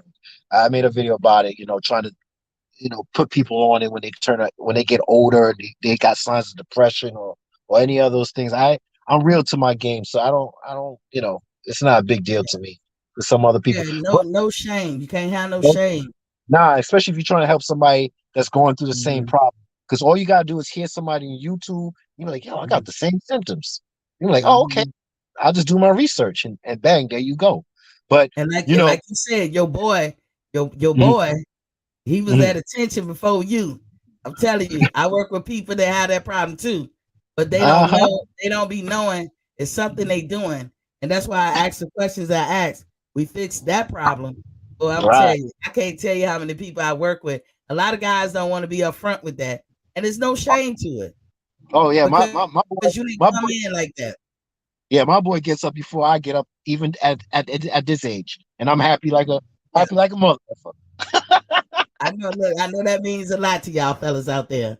But thanks for coming in. All Thanks for right, I'll coming talk to in. you. Let me just say one thing. They talking about this rematch that Bud Crawford wanted. They already bitching about, oh, he wants a rematch. So just in case, that's an update. You know how that go. I'm A pretty sure you heard rematch about with that. who? With Porter? Oh, for the contract with Bud Crawford and Errol Uh, Spence, that Bud Crawford's asking for a rematch in the clause. So I'm just oh, letting you okay. know, just in case, because I know you was on. I know they've been updating that situation with the Spence fans are complaining that Bud Crawford wants a rematch in the clause. But I you don't know get it. what? Spence probably asked for it too. This is what I'm saying. They omit shit. Spence probably got that in his clause, but they don't have it for Bud. And Bud probably said, "Nah, I want it too." Just like Exactly. you just saw Devin. Devin don't have it in his contract, but Oh, Cambosos have it in his. and listen, me and you're gonna have to talk about this Devin and Shakur Stevenson because I think that's the next Errol Spence and Crawford, and I'm really want Shakur. I made my last video, but I'm really on top of Shakur right now, and I'm gonna make another video tomorrow on that because Mm-hmm. I'm seeing some shit, and I just hope Shakur just get in tune with this, man, because if you see my last video, you'll see what I'm talking about. but no one's really up on it. But I already see the fixing, and I already see the fixing between Devin and Shakur. So we'll talk about it. We'll chat next time about that. All right. I got you, King. Thanks for joining in. Hey, All Bo, right. let me Later. Bold Understanding is in the building with Papa King. Let me get some of these chats. Jaguar said, my weight fluctuates and I be thinking, is there something wrong with me? And then you say, yes, I agree. I didn't like that my girl be mixing all these greens and fruits, etc. But now I actually love it. And then he said, with that said, is the reason why I take advantage of my work job to stay healthy. I place myself. Of course, I do it for the pay, but while working, I look forward to clocking in just to stay healthy. I feel you, King. Honestly, I make a big thing of oatmeal every morning. On breaks, I eat it and eat it all day until I get home for to eat a meal. And then he crying because of a rematch clause. Okay. Oh, what's up? What's up with you? I ain't seen you in a minute. Hey, what's going on? Nah, I just been busy a lot. I only been on any panels really.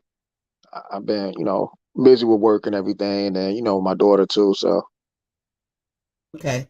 Jaguar said before he leaves, what's his channel called? It's called Caps in G Full.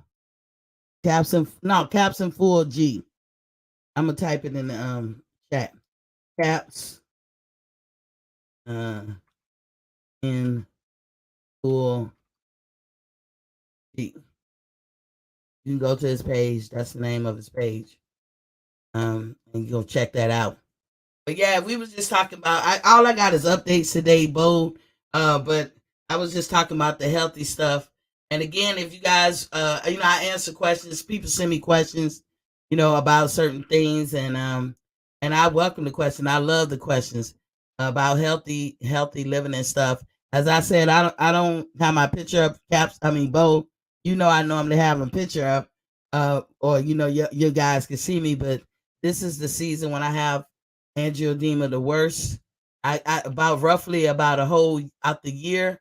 I say I log in about 6 months out the whole year during certain seasons where I go through angioedema, and I just don't want to be on film and you guys be like, Miss T, what happened to your lips? Like if I showed y'all a picture how I looked like 4 days ago, y'all would be like, God damn. I just don't want to be caught out there like that. So until I pass that part of the season where I don't have the swelling like I normally have, then y'all will see this avatar. it's that's for vain purposes only. Jaguar said, sorry, bro, you lost your daughter, if that's what I heard. No, he didn't say he lost his daughter. Oh, you didn't say that, did you? nah. I was saying I was busy taking care of my daughter and work and everything. He a single parent. So what Yeah. you got on it, Bo? What you want to talk about? Nah, Floor is I was just saying, Castle Full G was saying like they was spreading a narrative. I was about to say, shit, I heard another one yesterday. I thought this shit was comical from Blue Blood. This man said Earl Spence is the Ring Magazine champion. I was like, oh my goodness. As soon as I heard that, I was like, man, I hope he realized that he ain't just said what he just said. Cause that shit he was probably, just too damn comical. he probably realized what he said, but to my knowledge, I don't know if that's true. Yeah, he's not the Ring Magazine champion. I know he was trying to go for it. He was trying to backdoor his way into the Ring Magazine champion if he was going to get that fight with Manny Pacquiao. That's why he kept bringing it up, saying, "Oh, I would have had that Ring Magazine belt fought for Pacquiao." It's like, nah, dude, you need to fight. You need to fight Crawford for that title, Mm-hmm. and and let's get it on, But it was just funny, like I said, hearing Blue Blood talking about, because you know how he always talk about somebody and he go on his two-time lineal, two-time or three-time undisputed, one of those type of rants he be doing, like when he introduced somebody. Yeah, But when he said Earl Spence, he's like, also the Ring Magazine champion. I was just like, dude, like, come on, man. You cannot be that serious. yeah. I be missing a lot of these things that y'all be telling me about, but I be shocked because like on my channel as well as your channel, y'all go sub up to Bold and Understanding. Do that right now. Take a half a second to go do that. But I be tripping because I be feeling like it's my job. Like I take it on as a job to debunk narratives and straight up lies or whatever. Nothing against anybody, and I don't have to talk about anybody in a negative way. And I'm not saying that's what you're doing, but I'm just saying I just be like, oh, the rumor is such. Well, I just what Bo just excuse me just said. I haven't heard that. I haven't seen where Earl Spence is a lineal champion. I don't know if fans can give him that title or the people who own that entity can give him that title, but I haven't heard that he was a lineal champion. So And to be honest, technically, if anybody should be a lineal champion at 147, it should be Crawford because Manny Pacquiao beat Tim Bradley, right, to become the lineal champion, only to lose to Jeff Horn. And Jeff Horn lost to Terrence Crawford. okay, so you just answered this question that Jaguar Black had. Crawford fans was giving it to him. But yeah, giving it. Well, wait a minute. Let me clarify.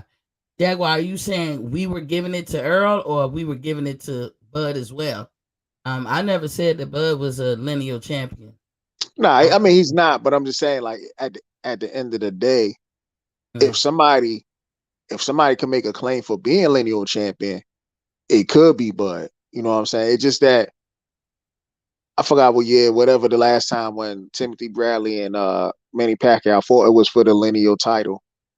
Whatever that year was, and then I think Pacquiao took a little break or whatever, and then somehow he popped back up, he came back, and then he fought Jeff Horn. And it wasn't no lineal champion or anything on the line then.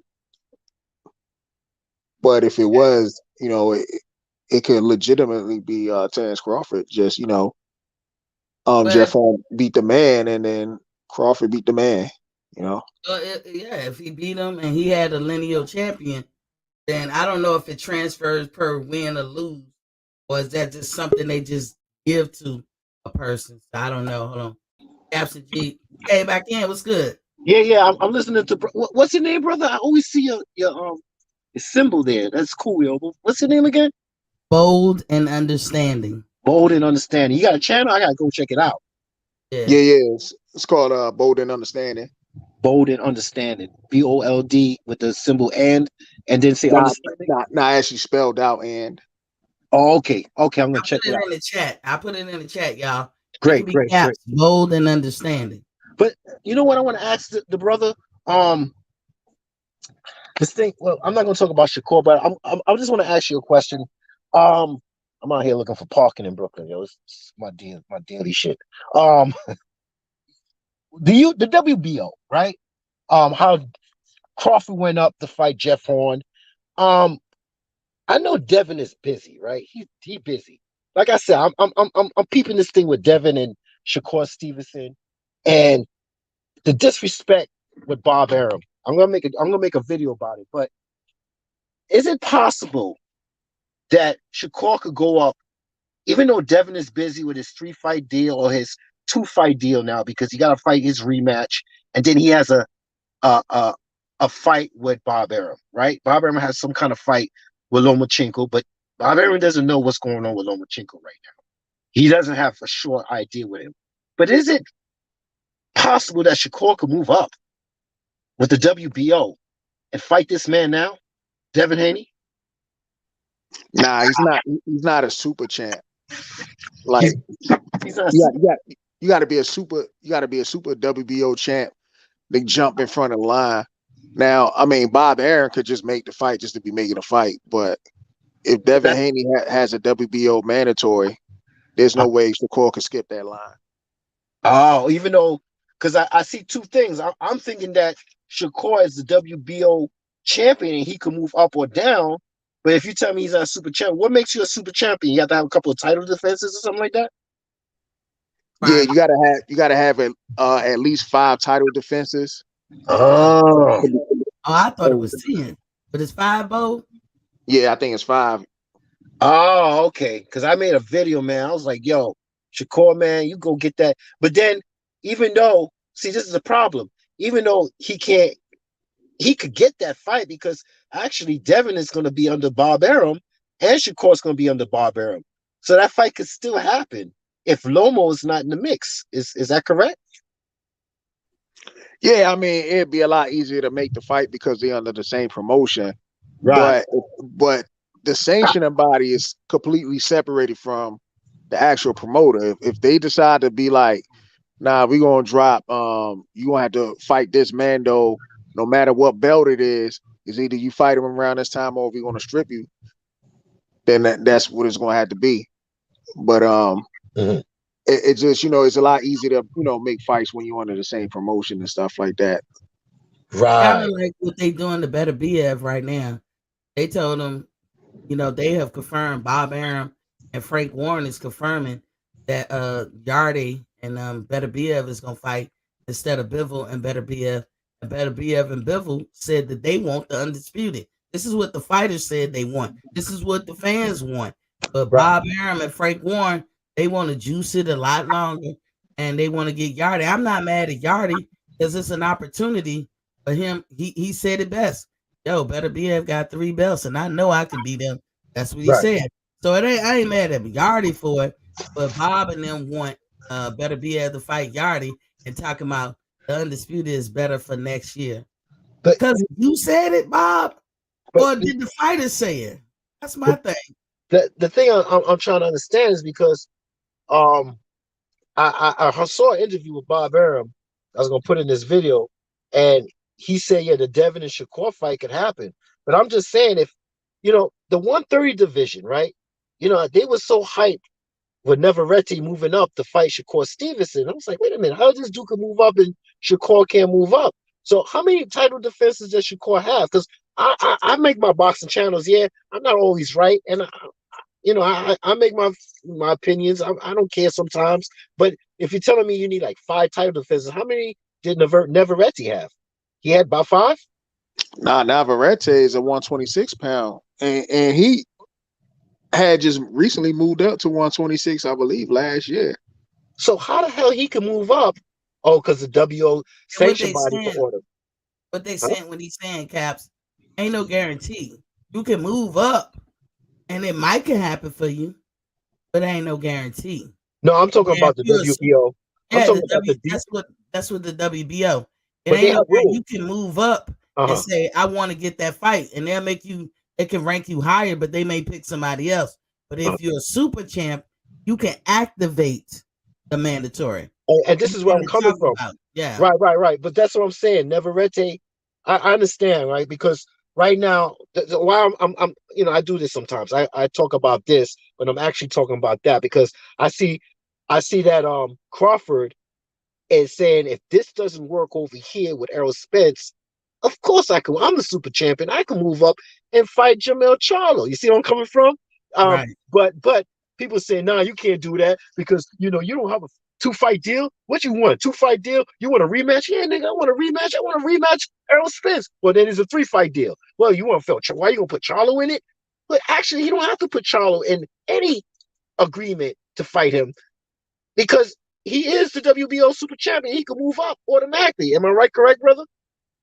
Yeah. Go ahead, Bo. Yeah. He's a super champ, so he can move up.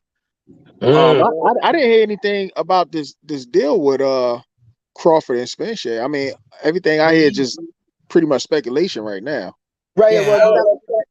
Well, the speculation now is that they complaining that Crawford wants a rematch. You know that, right? But who's saying it though? Well, come on, you know it. Best fight the best.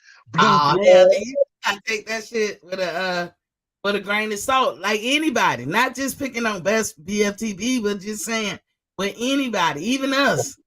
If it don't come out of Spence's mouth, right, or his trainer, or Bomac, or Crawford, or Bernie the boxer, even if it don't come out their mouth, you gotta take it with a grain of salt. Okay. What's the other one? Mayweather and Fight Hype. Yeah, I mean Mayweather. Look, I tell you this much about Mayweather: he say a lot of shit, but you can't. I have yet to see somebody come out and say he was 100% wrong. Right. I haven't seen it. What about you, Bo? Like Mayweather like to claim I'm PBC and PBC is me. But can have anybody come up with anything that PBC That PBC was built off the blood, sweat, and tears of Of Floyd Mayweather. Mayweather. Mm-hmm. Who's to say that Mayweather isn't the investor that Al Heyman was getting all this money from? Because he run it like a hedge fund. And I always say, boxing is boxing, and boxing business is boxing business. You can't take different types of business and put it into another type of business. That's like, those kid toys where they take a square and they trying to fit it into a circle. And that's how I look at it. Like those little toys that you have a shape and they trying to teach kids the different shapes for little kids. And they trying to fit it in that little hole and it don't fit. But that's how I look at hedge fund. Hedge fund is good for hedge fund type shit. It ain't necessarily good for boxing. Could it work a little bit? Yeah, anything can work a little bit, but is it sustainable? Is the question. Right. But I want to ask you, brother, like the title defense. I'm still stuck on this because I really want Shakur to have his chance to be undisputed. Because my narrative is I like Shakur Stevenson. You know what I'm saying? And I'm just saying that he has an opportunity because he's with Bob Arum. Devin Haney is with Bob Arum. And if he's still got the WBO belt, and I know at 130 he was supposed to fight Navarrete, and Navarrete for some reason canceled. So I think he's fighting Joe Cordina. And that's great. Yeah, Joe Cordina got the other belt. Right, that's good though. That's good. That's towards undisputed. So I'm happy for that. At first, I wasn't happy because of Navarrete, even though that's a good name. I just felt like if it ain't going towards undisputed, what are you wasting your time with Navarrete when you can fight him after or whatever you be undisputed? I want to see you undisputed. Nah, Bob's just trying to keep a lot of things in the house. Anybody that's with the zone, he don't even want to do business with. And unfortunately, I think Joe Cordina is with the zone. So, Bob, he's just gonna slander Eddie Hearn. Yeah, Joe Cordina. Joe Cordina from the UK, right? Yeah. Okay. But that'll be a good fight because Joe Cordina could actually fight. He might not be like a popular name or whatnot, but the dude could fight though. Oh, okay. All right. So that's as long as it's going to undisputed, I'm good at 130. But here's the problem though. Uh-huh. Now you got a vacant belt that's potentially going to be fighting between two PBC dudes to go for that super belt. So that's going to put a wrench in it as well if Shakur want to go for that undisputed. Oh man! So what do you think? I see? What I see is Shakur has the unique opportunity to be undisputed at 130. Why not get that and then move up? But he just said the reason is because of the PBC vacant belts at 130, right? Yeah, right now the vacant WBA is vacant, and it looks like Hector Garcia gonna be fighting I forgot the other guy's name. Right. For the actual super title, so that could Gutierrez. Yeah, and that's gonna be like the super WBA, WBA champ, and you already know Top Rank and PBC ain't gonna do business with each other. Right. So what do you think if that's a problem that he can't be undisputed, it's gonna be some problems? Don't you think the opportunity is right now with Bob Arum and Devin Haney? I mean, guess what? What would you do? What would you do if Lomo is not back in the mix? Who would you give that fight to Devin Haney if you're on the top rank? Well, Bob said, I guess recently Bob came out and said something like, he don't know why Kambosos took the rematch or whatnot. He's like, Kambosos need to go ahead and take a tune-up before taking a rematch. So he could be trying to set something up with Shakur if Shakur decides to move up. Yes, that's what I'm talking about. If Bob can have the WBO title winner in his stable, that's what he gonna do. But Bob, as we break down the belts, we all see, like, that was one of my update about the WBC belt and this clean boxing program. I had an update today. But if Bob can break down and have his fighters hold that WBO title, that's what he aimed to do, because he has influence with that sanctioning body, bigger than most people, bigger than PBC or the Zone or anybody else. He has a lot of influence with that. and they work with Bob and all that. As you can see, Bob catch favor with that Right, belt, just like PBC and them be catching favor with the WBC. but But in the end, it's all about money. right. So, dang, I had something in my mind. I couldn't. So nah, I'm just saying. Damn, I had it in my head. I forgot, yo. But About the um, that same interview you saw with Bob Arum, I noticed that he likes to like he said the Devin in the Shakur fight is a great fight. Of course, it's a great fight because you got both of them under your name. So I'm saying, let's say Loma comes back, brother. I mean, that's actually this, and and let's say Loma. I got Devin beating Loma, but I'm just saying, let's say Loma beats Devin, right? Do you think Bob Arum would give Shakur Stevenson the shot to be undisputed if he moves up to 135 with Lomachenko? They both in the same stable, right? I'm just saying. I'm just probably not, because Bob did, it's different degrees of his favoritism. We can call it favoritism or racism, but it's different degrees, in my opinion, of his favoritism, because Bob like who he like. So, and he likes Loma. He prefers the white guys but or maybe the Mexicans. but check this out, Lady T. Mhm. When I was listening to that interview, he was talking about Devin Haney. You saw the same interview, brother? Mm. Which one was that? The one he was talking about Tyson Fury, and then he was talking about Devin and Loma. Then he was talking about the new way and all that stuff. I put it on my video. But you know what I noticed? You know, Mhm. he likes certain complexion. Of course, I know that, right? But I don't Mhm. like to say it like that because I don't want to be like the wild card, the race card. But I try to be indirect because the way I see it, he said Devin and Loma would be great. But you know what else would be great? The guy that beat Shakur Stevenson in the Olympics, the Cuban dudes. I said, I Mhm. remember the Cuban dude, but I can't remember what complexion he is. And I said in my head, I bet you that dude is like, because Cubans are black like us. That guy just Majority, fought this past weekend or something. right? Yeah. Yeah, Yeah. majority of they like they us like brown, black. So I said, let me just look at this dude. Oh man, I knew this nigga was light skinned. I'm just saying, He bro. looked like a white person with a tan. Yeah, Right. but He was like, he was making excuses for the dude. He's like, yeah, I know he lost, but he was under a lot of pressure from his Cuban people because they was looking for him because he was, he was another country and they was looking for him. He was under stress, and that's why he lost. But that would be a great fight for Shakur Stevens in the fight. And I'm like, yo, like, you just want certain people to be the champion, but why are you talking good about Shakur and then you bringing this dude up? Like, this nigga because ain't proving something. the thing with Bob is people that from the past, they can't help but be who they are. Bob in his 90s, he ain't never gonna change. Nah, And I like know. I said, call it favoritism or racism. A lot of times, and don't get mad at me, white folks who's listening, you guys like people of color who's more appeasing to your eye.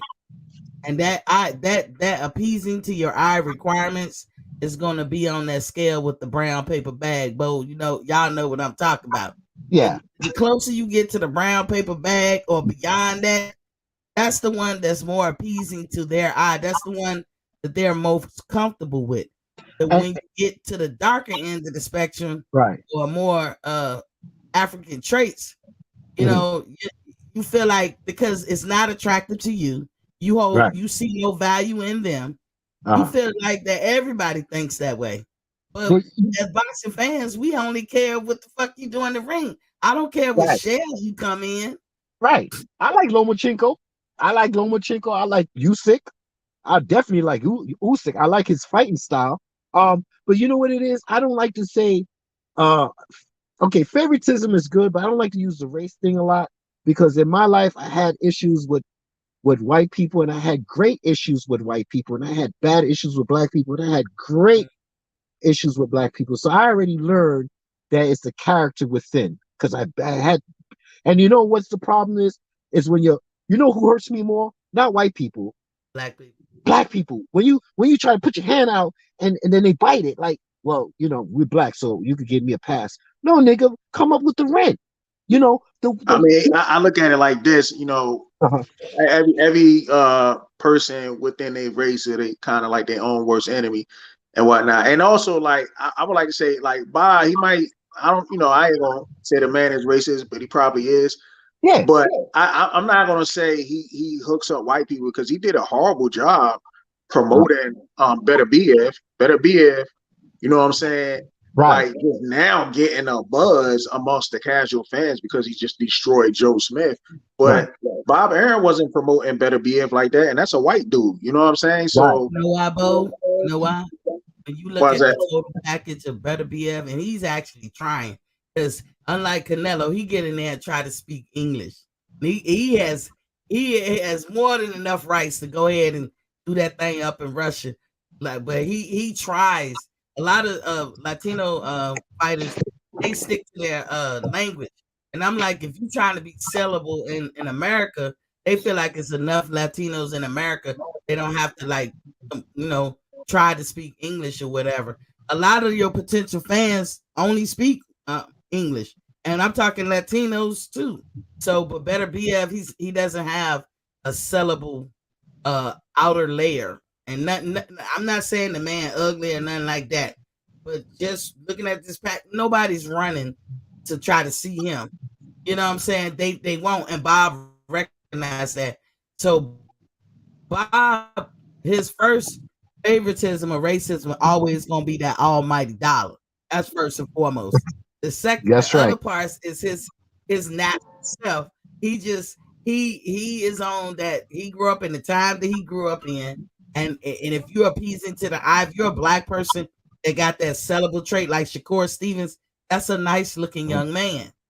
A lot of white people will want to see him, black people will want to see him. So Bob might treat him slightly different, but it's always a sum game with Bob. It's like, are you sellable or not? And if Bob don't feel you have value, it's the part that fucks me up. If he feel you don't have value, he ain't gonna treat you like you got value. He's gonna treat you like you insignificant, like he did Terrence Crawford. Right. But I submit to you, a lot of black people, especially black people, and Bob, not all white. I think Terrence get more fair treatment from whites than he do blacks. And I think black people be on our colorism shit too. I think he gets a lot of grief for his complexion. See, I don't care about, like I told you, I don't care if you're white, black, yellow, or purple. I care. Me as a boxing fan, and I think you guys feel this way, is what you do in that ring. Right. Exactly. But Bob is That's how I look at it too. He's a creature of habit. He's from his generation. He gonna go out this world being from his generation. But my only thing with Bob does put on Top Rank does put on great fights. I will say that, especially from a like if they get somebody like they know how to build fighters. I will say this: they could build a fighter like PBC. I don't know if they really built any fighters. You know what I'm saying? Like maybe Tank, but they ain't even had Tank at the beginning. And they could, I guess they could build like a Michelle Rivera or something like that, but or like a that's the dude look like Muhammad Ali. Yeah. more than Muhammad Ali's actual nephew. I mean grandson. PBC is cliquish. What you think, but you think they more just like a cliquish group? I think a lot of these guys that they be picking up. See, this is what makes me mad with the PBC. Don't get me wrong, they be putting on some good fights too, but what makes me mad is that ain't nobody fighting anybody on a PBC.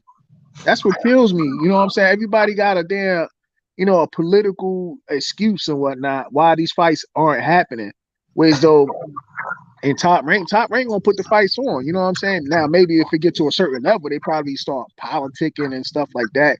Right. But while they young, they putting them dudes in with people, and I think that's why like those Olympians want to go sign with Top Rank because they like, well, shit, Top Rank gonna get me to a level. You know what I'm saying? That I can make a name for myself. I agree with you. I think Bob Arum developed his fighters better than PBC. I mean, he gonna give them some action. He gonna put them on. But the problem with Bob Arum, he gonna cap you, and it's all in his head. It's all in his head how far he gonna cap you. There's no rhyme or reason. Whereas the Zone or Eddie Hearn, say what you want about Eddie Hearn. Like I was saying this yesterday. None of the fighters that be linked up with him is mad about their money. You know what I'm Nope. saying? You might not reach the pinnacle of what you thought you was gonna reach in your career, but shit, you wanna leave with some coins in the pocket. And Eddie Hearn Right. pays his people. Like a lot of people that casuals don't even know that fight on with Eddie Hearn, the motherfucker's millionaire. Conor Ben is a millionaire.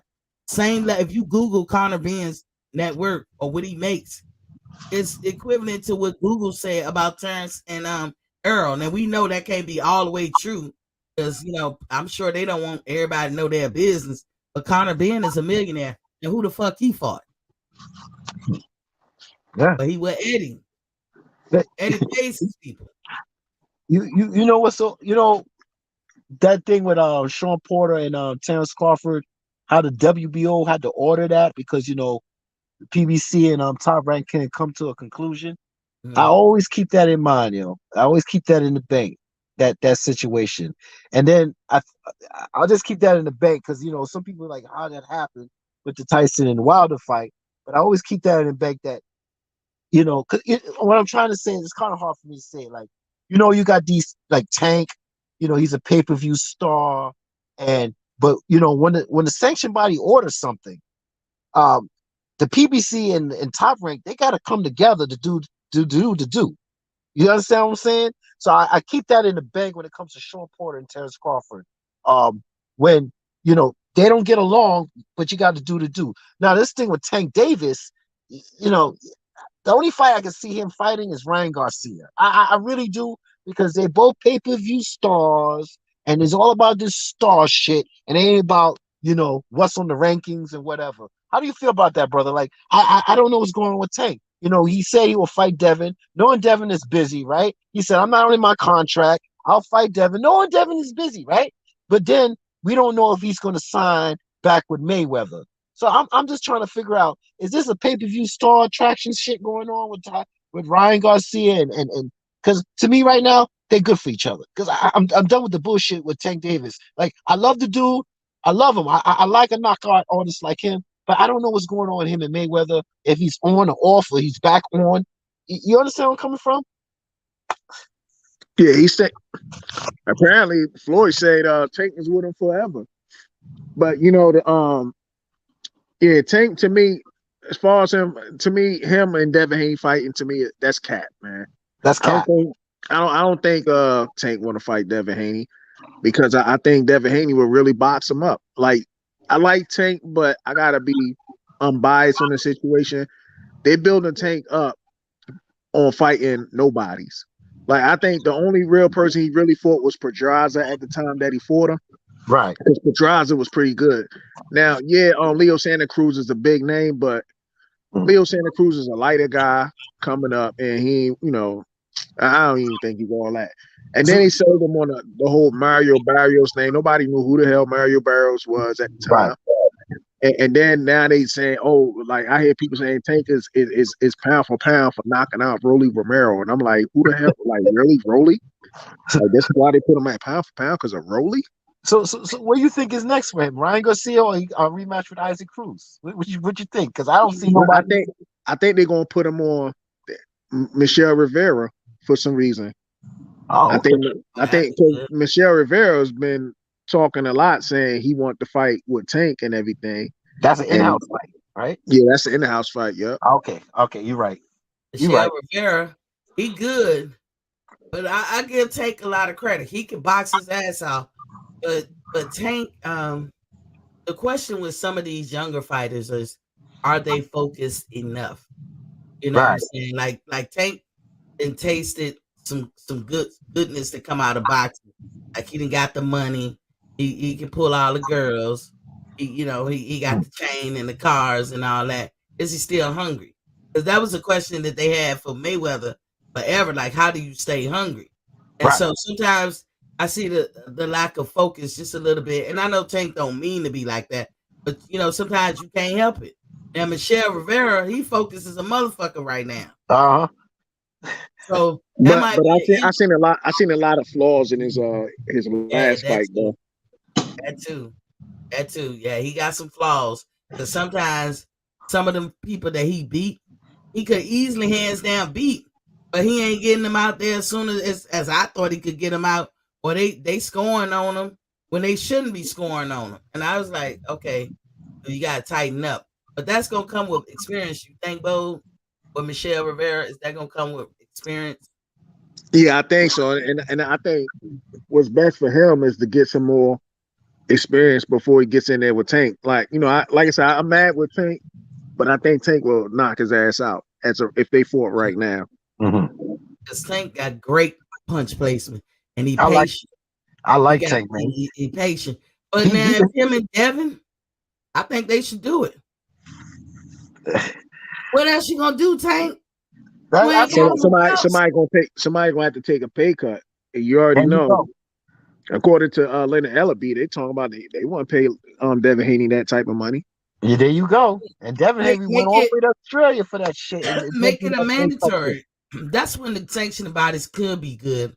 Is when they pushing the narrative. Not the narrative, the issue. Like That's like what I was how you talking. said with Crawford and Porter, That's they what I'm pushed talking it. about. They pushed Exactly, the because issue, that's but all. Bob and them came through and Uh-huh. handled that. But if the WBO didn't push it, they probably wouldn't have came through with it. Exactly.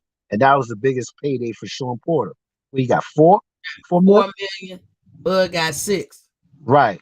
So I'm just that's why I'm up on Shakur. Like, yo, man, if Bob Arum could make this fight with you and Devin, take it, man. Because I heard Devin talking about, oh, we friends. I'm not really ready for the on Boxing Voice. I'm not ready for the fight, man. Nigga, what? Y'all in your 20s, man. Get this shit in now, man. I'm from the old school. Get it in now. Y'all could listen. This is the problem. They want to build fights like 4 or 5 years and then let it build. Marinate. Nigga, you 24, he's 25. I think Shakur be 25 this month. I And think Frank is 27. yeah, but then Shakur is 25 this month Mm. at the end of the month, and I think Devin is 24 Devin be 24 in November. in November. So I'm like, listen, you know how you build a fight? I mean, maybe I'm wrong. I'm old school. I'm 50, right? So I'm saying, listen, there's divisions. Y'all could do trilogies into divisions. Or if one dominates you in one division, hey, if you move up to 140, hey, Devin might have power 140. Maybe things will be different in 140. Y'all build by fighting each other time and time again. I watch WWE. I used to be watching wrestling. I used to see wrestlers fight all damn day. The same damn thing. Just a different damn drama plot. So But here's the thing. Here's the thing. uh Shakur got to peep the writing on the wall. Bob already carrying him. What he said about, well, nobody care about Undisputed. You don't, your old ass don't care about it. How you exactly. gonna speak for the fucking fighter? Why Exactly. wouldn't he care about that? Why wouldn't he want that on his resume, that he was undisputed? And then he could drop them belts. Like I said, I don't get mad at nobody who drop belts or move Exactly. up because them sanctioning bodies, I don't give a fuck. They ain't no non-profit, they're a corporation. So, um, get the undisputed and move on up and get that one. You got to be the director of your own career. You can when people start speaking for you, like I don't think it's important, nigga. You didn't run them miles. You didn't do Exactly. that gym work. The hell, Bob talking about? And that's what I'm saying. I mean, these two brothers could feed, just like Mike Tyson said. Go up there, especially go up there and fight Jamel. Like, come on, man. Y'all could fight in different divisions and have different outcomes and give everybody some excitement, man. It don't have to be 4 or 5. Where you gonna wait? We gonna wait till you 28, 29? How old Tank Davis gonna be by that time? In 4 years. Like how we doing with Bud Crawford and Errol Spence. Niggas, y'all young, get it I in know now. Tank, and I know Tank is old and Caps. I know Tank is 27, saying 28. he getting more focus and shit. But is Tank out there drinking? I don't know. That spare time shit. What are he doing in spare time? Is he taking Listen, care of his body? Is he that focused? I you don't know, know. I wish Tank was just, a free agent because he big enough for that.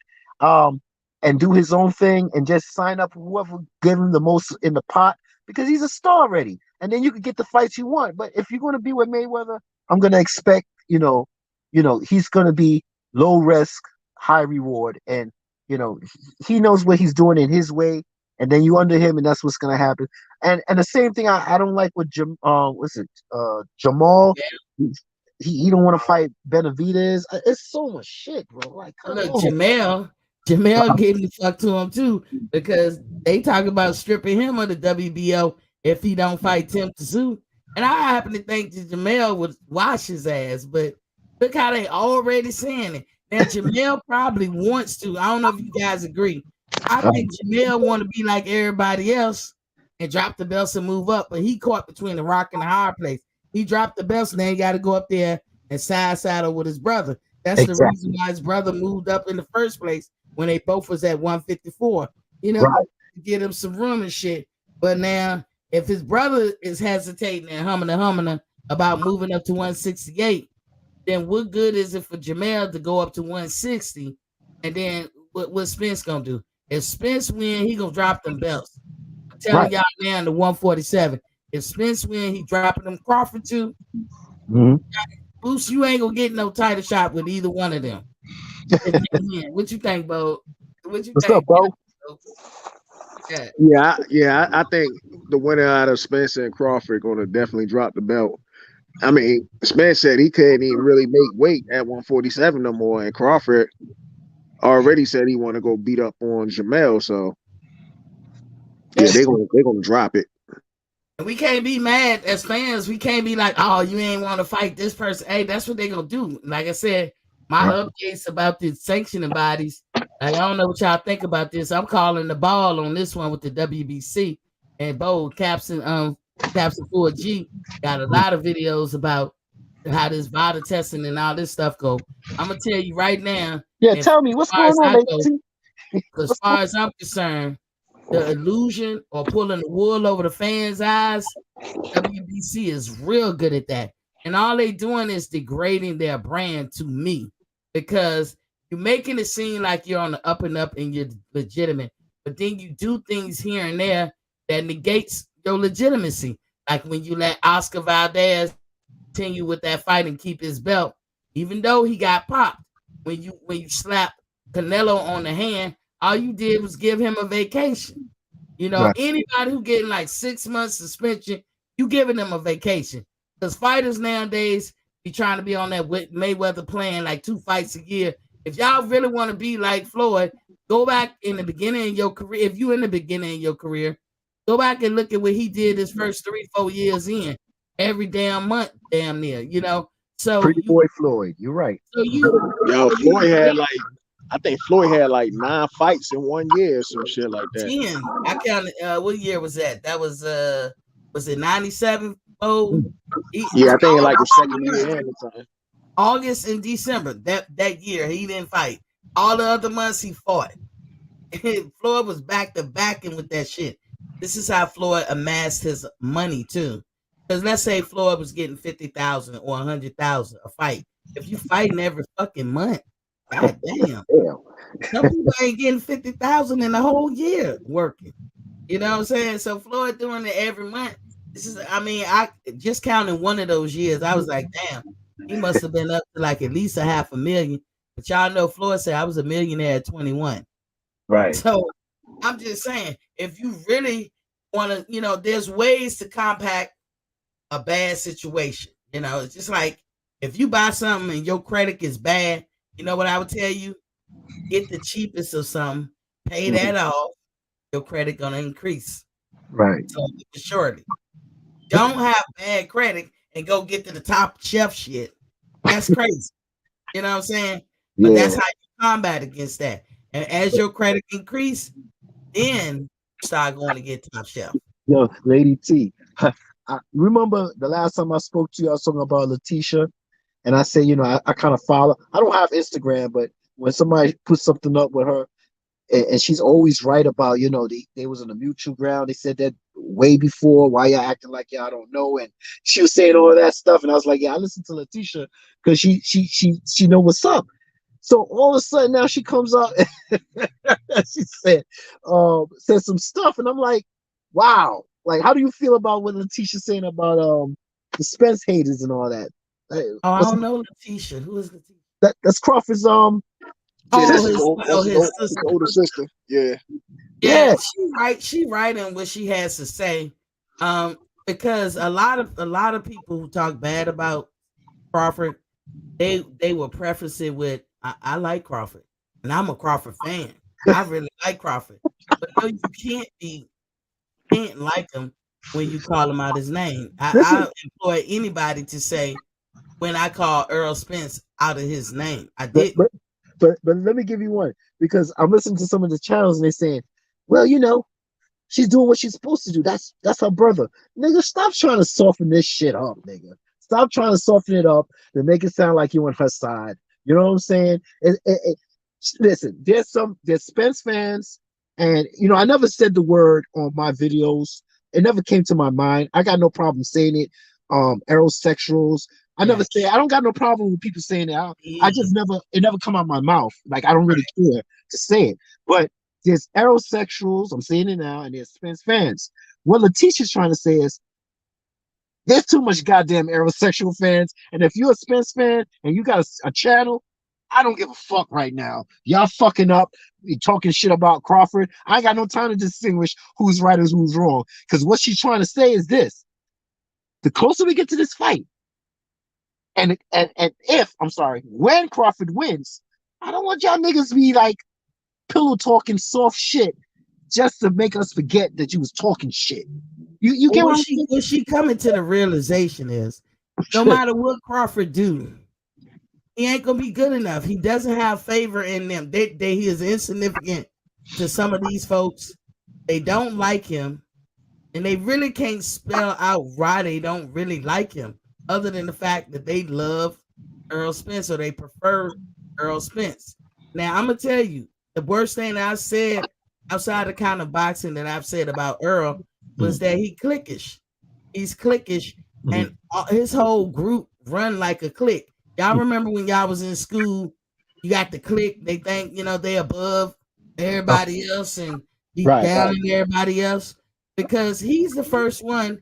He absolutely hits you in the gut when he downs you, when he devalues you. And I'll give an example. Look at what he said about Sean Porter.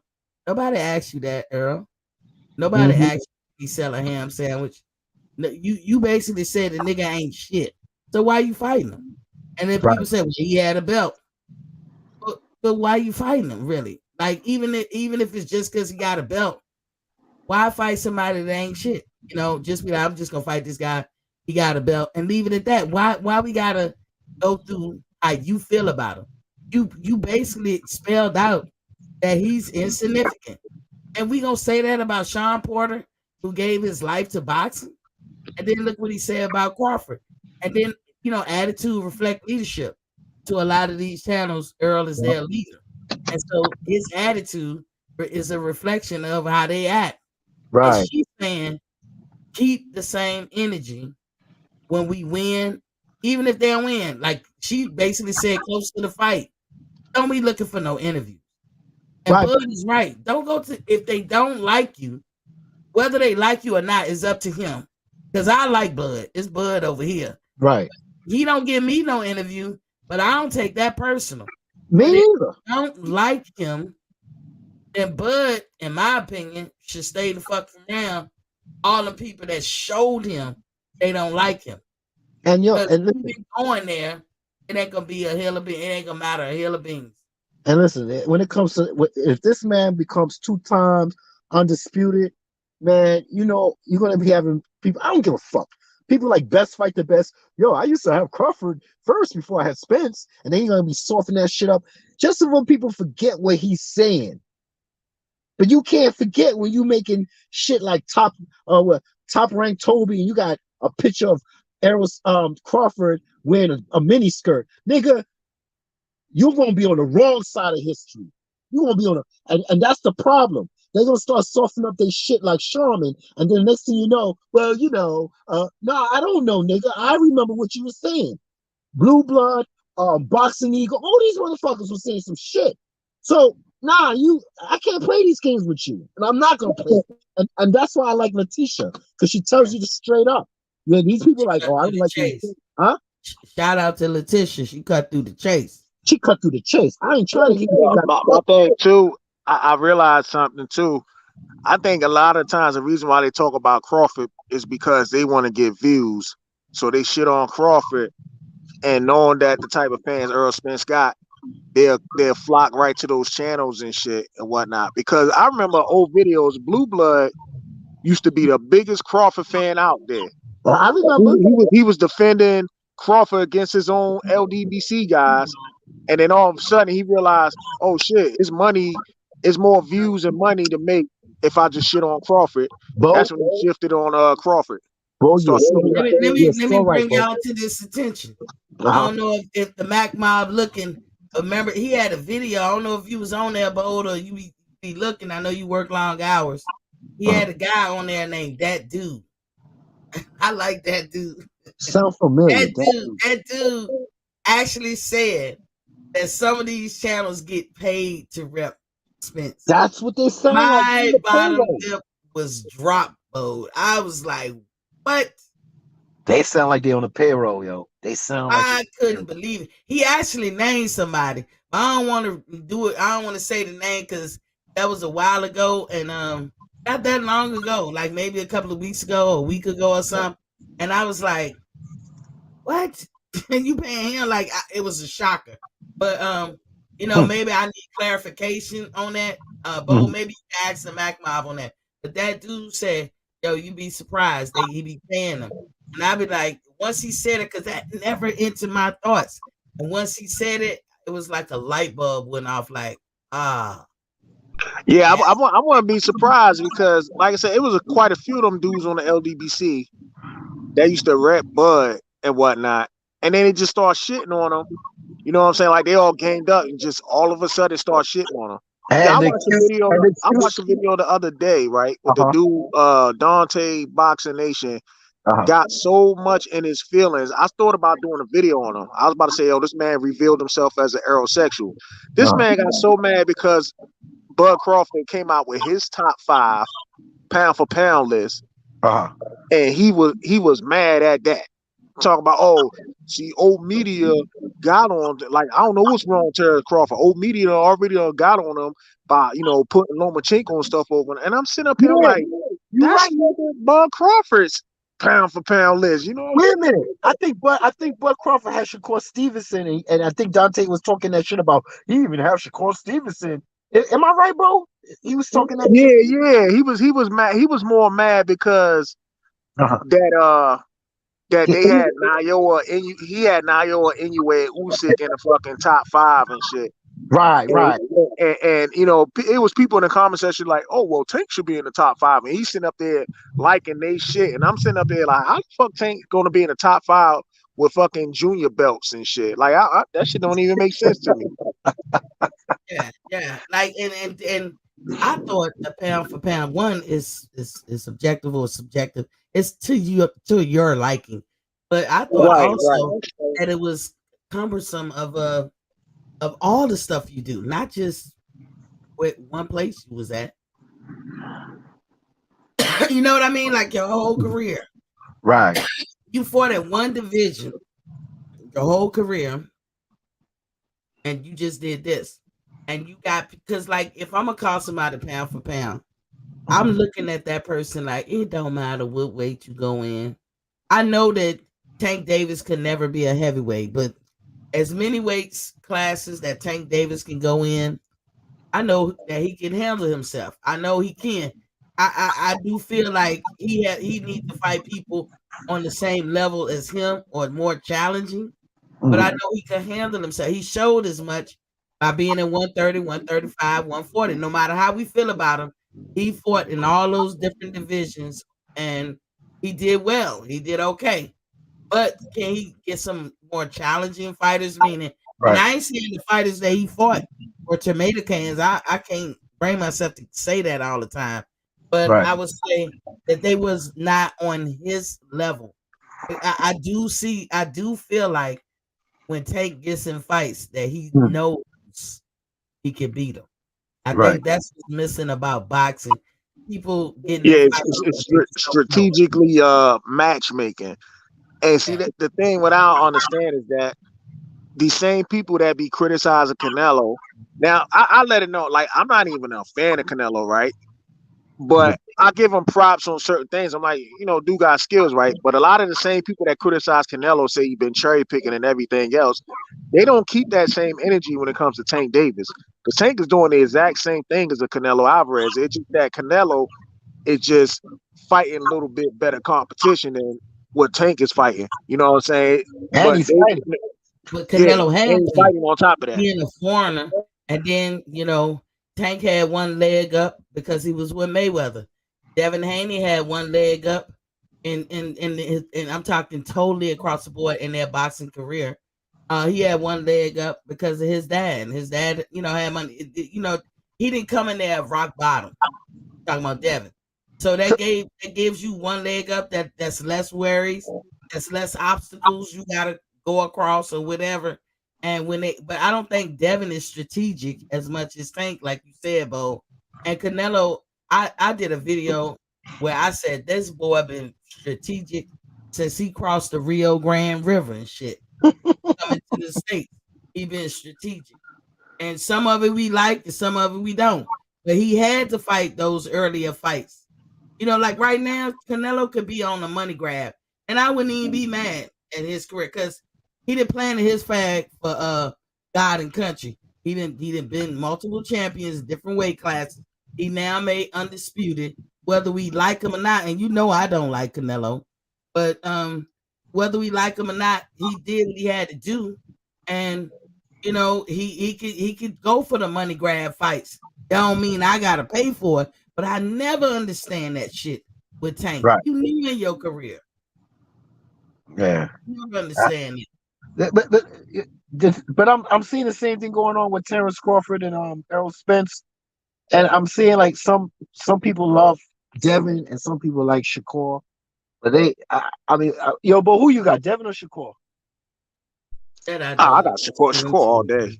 Oh, Shakur be okay. taking. Yeah. But I noticed that Devin. Yeah. there's a pattern going on, and that's why I'm on top of Devin. I'm on top of Shakur Stevenson because fuck what Bob Arum says, because like you say, he don't care about undisputed, and I'm saying, bro, if Lomo is not gonna come out that war or whatever, I heard that in that interview, Bob Arum said this. He said, well, you know, Devin don't have to take the fight with Camboso. Camboso can get a touch up. Yeah, I know why you're saying that. It's not what you're saying, it's what you're not saying. What you're not saying is, man, that could waste some time. So by the time Lomo come, then Lomo will be ready. That's what I'm hearing. But see the actual contract.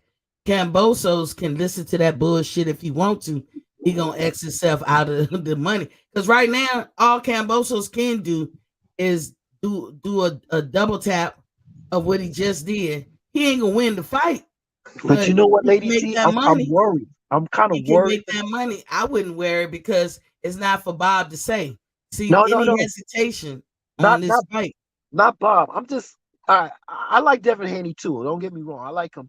I Uh, like him a lot. I like that he went over there and did what he had to do. He did the do and everything.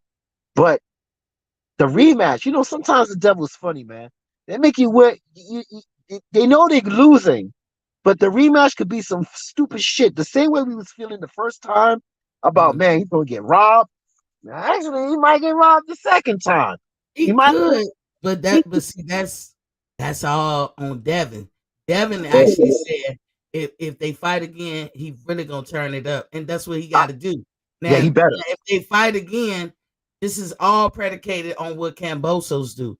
Cambosos got the power right now, and I know it's a time limit. He got to activate that rematch clause. If he don't activate it, snooze, he lose. Right. He's gonna activate it. I think I heard him saying, "I got the blueprint on He, the he, blueprint." he already activated it. Oh, He, there he you go. activated it the other day. See, So Bo. that's the damn Bo dropped out. We're But Bo. that's the Oh, next fight for that's okay. gonna be the next fight for Devin. It's gonna be Cambosos. Then he has one more fight to give Bob on the contract, and I don't know who he gonna fight. Lomo is gonna have a problem with trying to ease his way back into boxing, Hey, y'all hear mainly me? because I hear you. how he came into that war. That's About what I'm to saying. say And that's my thing with Shakur. I'm telling you, because the way Bob Evans was talking in an interview about Yeah, that dude that beat him in the Olympics. You know, that dude. If I was Shakur, I'd be so fucking heated that Bobby even brought that up. Because I remember Shakur crying. Mm-hmm. He was crying after he got lost to that dude But from it's one Cuba. thing to cheat. It's one thing to cheat in the Olympics, and another thing to try to cheat No, no, in but I'm real just saying. boxing. Yeah. Why Well, would Robesi Ramirez already said he gonna stick at 126. And he said him and Shakur, they cool. You know what I'm saying? They done buried the hatchet or whatnot. Yeah, but see, but what Bob was saying was, see, it's not what you see. Bob was saying, well, that would be a good fight with for Shakur Stevenson. Like, what are you trying to say? You don't want Shakur to be, don't have a chance to be undisputed or whatever. I mean, if he's gonna stay at Bob, 126, fine. But Bob is he's a the type, southpaw too, right? but If I Bob could is recall, the type that he'll bite his nose off to spite his face. right, Bob, like I say, he's of his generation. What right, he called value and significant mhm, might not be the same. Like he do love money, but sometimes his thoughts get in the way. Like Trump could have done some good things as president, but Trump's so racist. Everything he does uh-huh, is predicated on his racist mind. So right, he's right, always going to make the wrong decision. right, And like all the shit we going through right now is proof of that because he started the tariff war. That's why gas prices is what they are. That's why we have car shortages because in his mind, Chinese people don't have no significance. They're at fault for giving us this what you call them. It's never nothing C19, what he did. And see, Bob is the same way. Those guys are from that generation, and right, Bob don't. He doesn't value black fighters. He might not have said it like Triple G's ex trainer said black people don't sell. Who was that guy? Robles or I don't know who it was. Nacho Sant, whatever that dude name is. Whoever had said that shit was full of shit. Most of your right, big time fighters were all black people. hmm, But they don't see the value. And they think everybody thinks like them. Just like yeah, a real simple way to look at it. Y'all know how y'all guys, y'all be looking at a girl, you be like, man, that girl died pizza, man. She got a fat ass or she got big old titties or whatever. And then every time she go out and she wearing certain things, you like, nah, what you wearing? Nah, put a coat on. You thinking of her, you think that other people looking at her like you looking at her. right, right, right. Other people ain't. But you know what? When I see a girl with a big old bubble butt, the first thing is like, yeah, she look good, but she probably a pain in the ass. I'm at that age now. I'm like, man, Yeah. pain in Now, the now my, ass. my, my only thing to go on Uh, this I guess what Abel Sanchez saying, black people can't sell. I Me personally, I would like to challenge a lot of our people to show up to the fights because we ain't showing up to the fights like how the Mexicans showed up to the fight when Canelo was fighting. Mm-hmm. And mm. Canelo also get a lot of hate from his own people in Uh-huh. Mexico, but the Mexicans come out and show up to his fight. Now, when it comes to us, it's like we ain't really showing up there like that. So They we not we really gotta going we where gotta we definitely at though. support our own too. You're right about that. They not picking when they pick Las Vegas and California. We need to show up there. We gotta pick New York, Atlanta, that East Coast shit. Number one, but who's to say? Is it more black people buying pay per view or is it Latinos? How do they know? All they know is a household what uh, fights. It could be just as many. It could be uh, the same, or it could be more. You know what I'm saying? We don't know that. Maybe sometimes the luxury you have in a month because of how much you make a month, and you may be considered poor. Your luxury could be cable. Yeah. I grew up that poor, where our luxury Mhm. was cable. Use cable. That was that was that was our No, going out no, to dinner, all that but Miss shit. C, I'm talking about just like coming to the fights alone. Now Tank, Right. however, Tank get the fans to come to his fights and whatnot. Hmm. Right. Like they show up and show out. You know what I'm saying? He go where But the the niggas thing at. is that we get like when you look at YouTube and these dudes, right? Look who's slandering all the brothers. Is Hmm. is it's the brothers. The And, brothers. and I'm gonna say this with Crawford.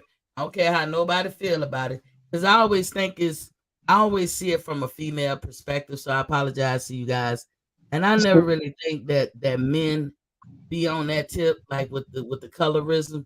But now when just doing this boxing stuff, I see his colorism on both sides. I always saw it from the female side, like some in our black race, like if you a dark skinned dude, you was still cool, you still a guy. If you're a dark skinned girl, that's like a hit against you. But then I never thought that black people would have that feeling about dark skinned guys too. You know what I'm saying? Because with girls, it's all about looks. With guys, it's about y'all progress. Right. I said that right, progress. Everybody said you meant progress. No, progress with a W. But I'm gonna let you know right here.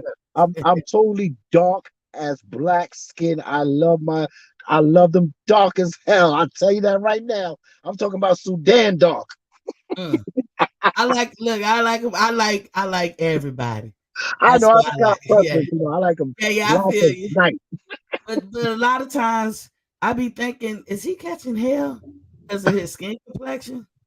Ah, yeah. Is that one of the reasons? Because I can definitely say if Bob don't give him favor or thought he was insignificant, I guarantee you Bob looking at his skin complexion. But I'm like, man, that's a man right there. Terrence Carr, I give him props from looks to what he do in the ring and all that. But I don't concentrate on looks. He is his own man. He got his own family. I ain't worried Right. about that. What I like about him is this boxing shit. This I like my boxing. I But like my woman as a crispy man, black. he's a handsome man. Uh, You know what I'm saying? So I don't even know why his color matters, but I've sometimes Bo and Caps, I really do be like, are they really shitting on this nigga because of his color?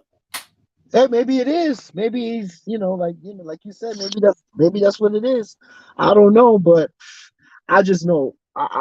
Let me ask you something, Bo. So Shakur, I understand because you were Shakur too. I'm stuck because you know what You stuck on I that need shit. I'm Shakur because you know what I'm saying. I'm seeing the same pattern that's going on with Terrence Crawford and Errol Spence, and I'm seeing it with Devin and Shakur. But people not, I don't know if people seeing it yet, but I'm seeing it, man. I'm seeing these channels for Devin, and they putting Shakur down in a subliminal way that you're not really hearing it, but I'm Oh, hearing okay. it. I'm Oh, hearing it. I ain't even seen that one yet. I So ain't they even dogging peep out that. Shakur already? Yeah, in a way Oh, they do it. I'm hearing it because it's like I said, it's not what they say. It's what they're not saying. And sometimes when I don't hear something, I notice something. So like me and you, we just said that he does have an opportunity since both of them are under Bob Arum, Devin Haney and Shakur, that he has an opportunity. Now you're saying that he doesn't have enough title defenses. How many title defenses did he have to be super champion? 5, but he doesn't have how many he has? but Shit, he Shakur, only got one. 1. but Shakur is guilt by association in a sense. Bud means everything to him. He Right. over there with Team Crawford in that number one. Big brother. Shakur also broke all narratives.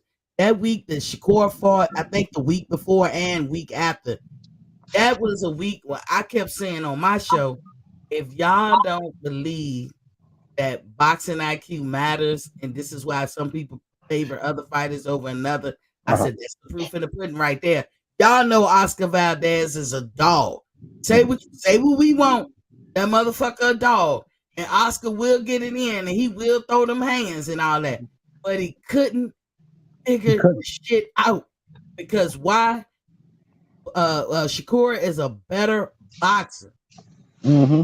And we know Oscar sits on his punches. He hits hard, and he gets you out of there. But he Right. couldn't do it to Shakur. Now, when I say now, take that example and put it up against Earl and Bud, and I'm telling you guys, a lot of us Bud fans, this is what we see: a pure boxer Mm-hmm. against somebody who can just fight really good. Don't get me wrong. I'm not belittling Earl. Earl is an excellent fighter, but I seen Earl do one way. And you said it, Caps, and you said it, Bo. Earl fights one way. But That's you know not a what? hit. It works for him, but Uh, can that work against a pure boxer? and, It's and you know I'm a Manny Pacquiao fan and all that, right? I'm a Pac-Tard and shit. So when I used to do videos comparing Earl Spence and Manny Pacquiao, I went back to this footage of the Olympics where Earl Spence had to fight this Kazakhstan dude. And this Kazakhstan dude was tall, You know, he was a southpaw, but he had that herky jerky and he had herky jerky move where Errol Spence. I know Errol Spence wasn't Errol Spence what he is now, but there are patterns and there are reflex patterns that we all have that we cannot break away from. And I've noticed that the same reflex patterns that he had in the Olympics, being that young, he still have it now. And I noticed that he couldn't set that jab up. The way this herky jerky Kazakhstan dude was moving, he could not get that jab off. And the way I see it with Crawford and Errol Spence, yo, Crawford power hand is in the front. If he jerk and he has a long 74-inch reach, just like Boots Ennis. They say, oh, Boots is big, but Crawford, he might not be big. He might not be big as Boots, but they say have the same reach. So I don't know what they're talking about. So I'm just saying that power hand, if he catches Errol Spence with a hook or a jab, or he even sets Errol Spence with a good jab, or he out jabs him and move in angles, is no way. I can't see this man sitting down and hitting Crawford unless Crawford just, you know, unless Crawford just sits there and bang with him. That's basically it. And see, this is the thing. Earl fights one way, you guys. Even you Earl fans, y'all know that. It's not a hit against him. It works for him. Shout out to Earl for that shit working for him with all the fighters that he fought. But here's the thing. Every time you saw somebody, even if it's for a couple of seconds or 20 seconds in the round, when you saw his opponent box him or do something creative box-wise, Earl couldn't make the adjustments. He gave you more of him, and it worked for him. That's great. But adjustments is simply negating the other person's offense. You cannot say that that's something Earl does. So again, when we say we favor Bud, that's all the reason. That's it. It's not that we don't like Earl, but see, Earl's so cliquish. He's so cliquish over there, and that's a turnoff for me anyway. But you know what pissed me off with Danny Garcia was doing nothing. When the last round of the 12th round, I think it was the last 40 seconds or 30, or I think it was 12 or 15 seconds, all of a sudden this nigga bum rushing Arrow, and I'm like, nigga, why you wasn't doing that in the first place? Look how Arrow's acting. He on the ropes. This nigga, I'm like, come on, man. You could have been doing this, you know. I think Danny had some fear. Danny ain't gonna say it. He's a warrior, but he had some fear going into that fight. I think if Danny would have just been Danny and just really been the best Danny, I think you'd have had a little bit more success. I can't say he would have beat Earl, but again, Earl gives you the same thing. Earl is, now, what's to Earl's credit is he's relentless, and Earl knows he hits hard enough that he'll make you want to think twice. You know, he don't got knockout power like talking about it, but he can hit you hard enough to make you be like, okay, I don't want to keep doing this. He bring the quit in you or whatever, or maybe he hurt you that bad, you know, whatever. But he gives you the same him. He gets relentless.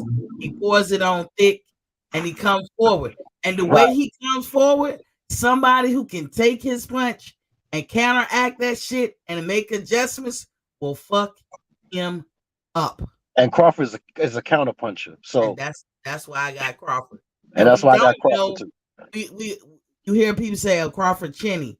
Why? Because he got hurt. So did Earl. So is Earl chinny?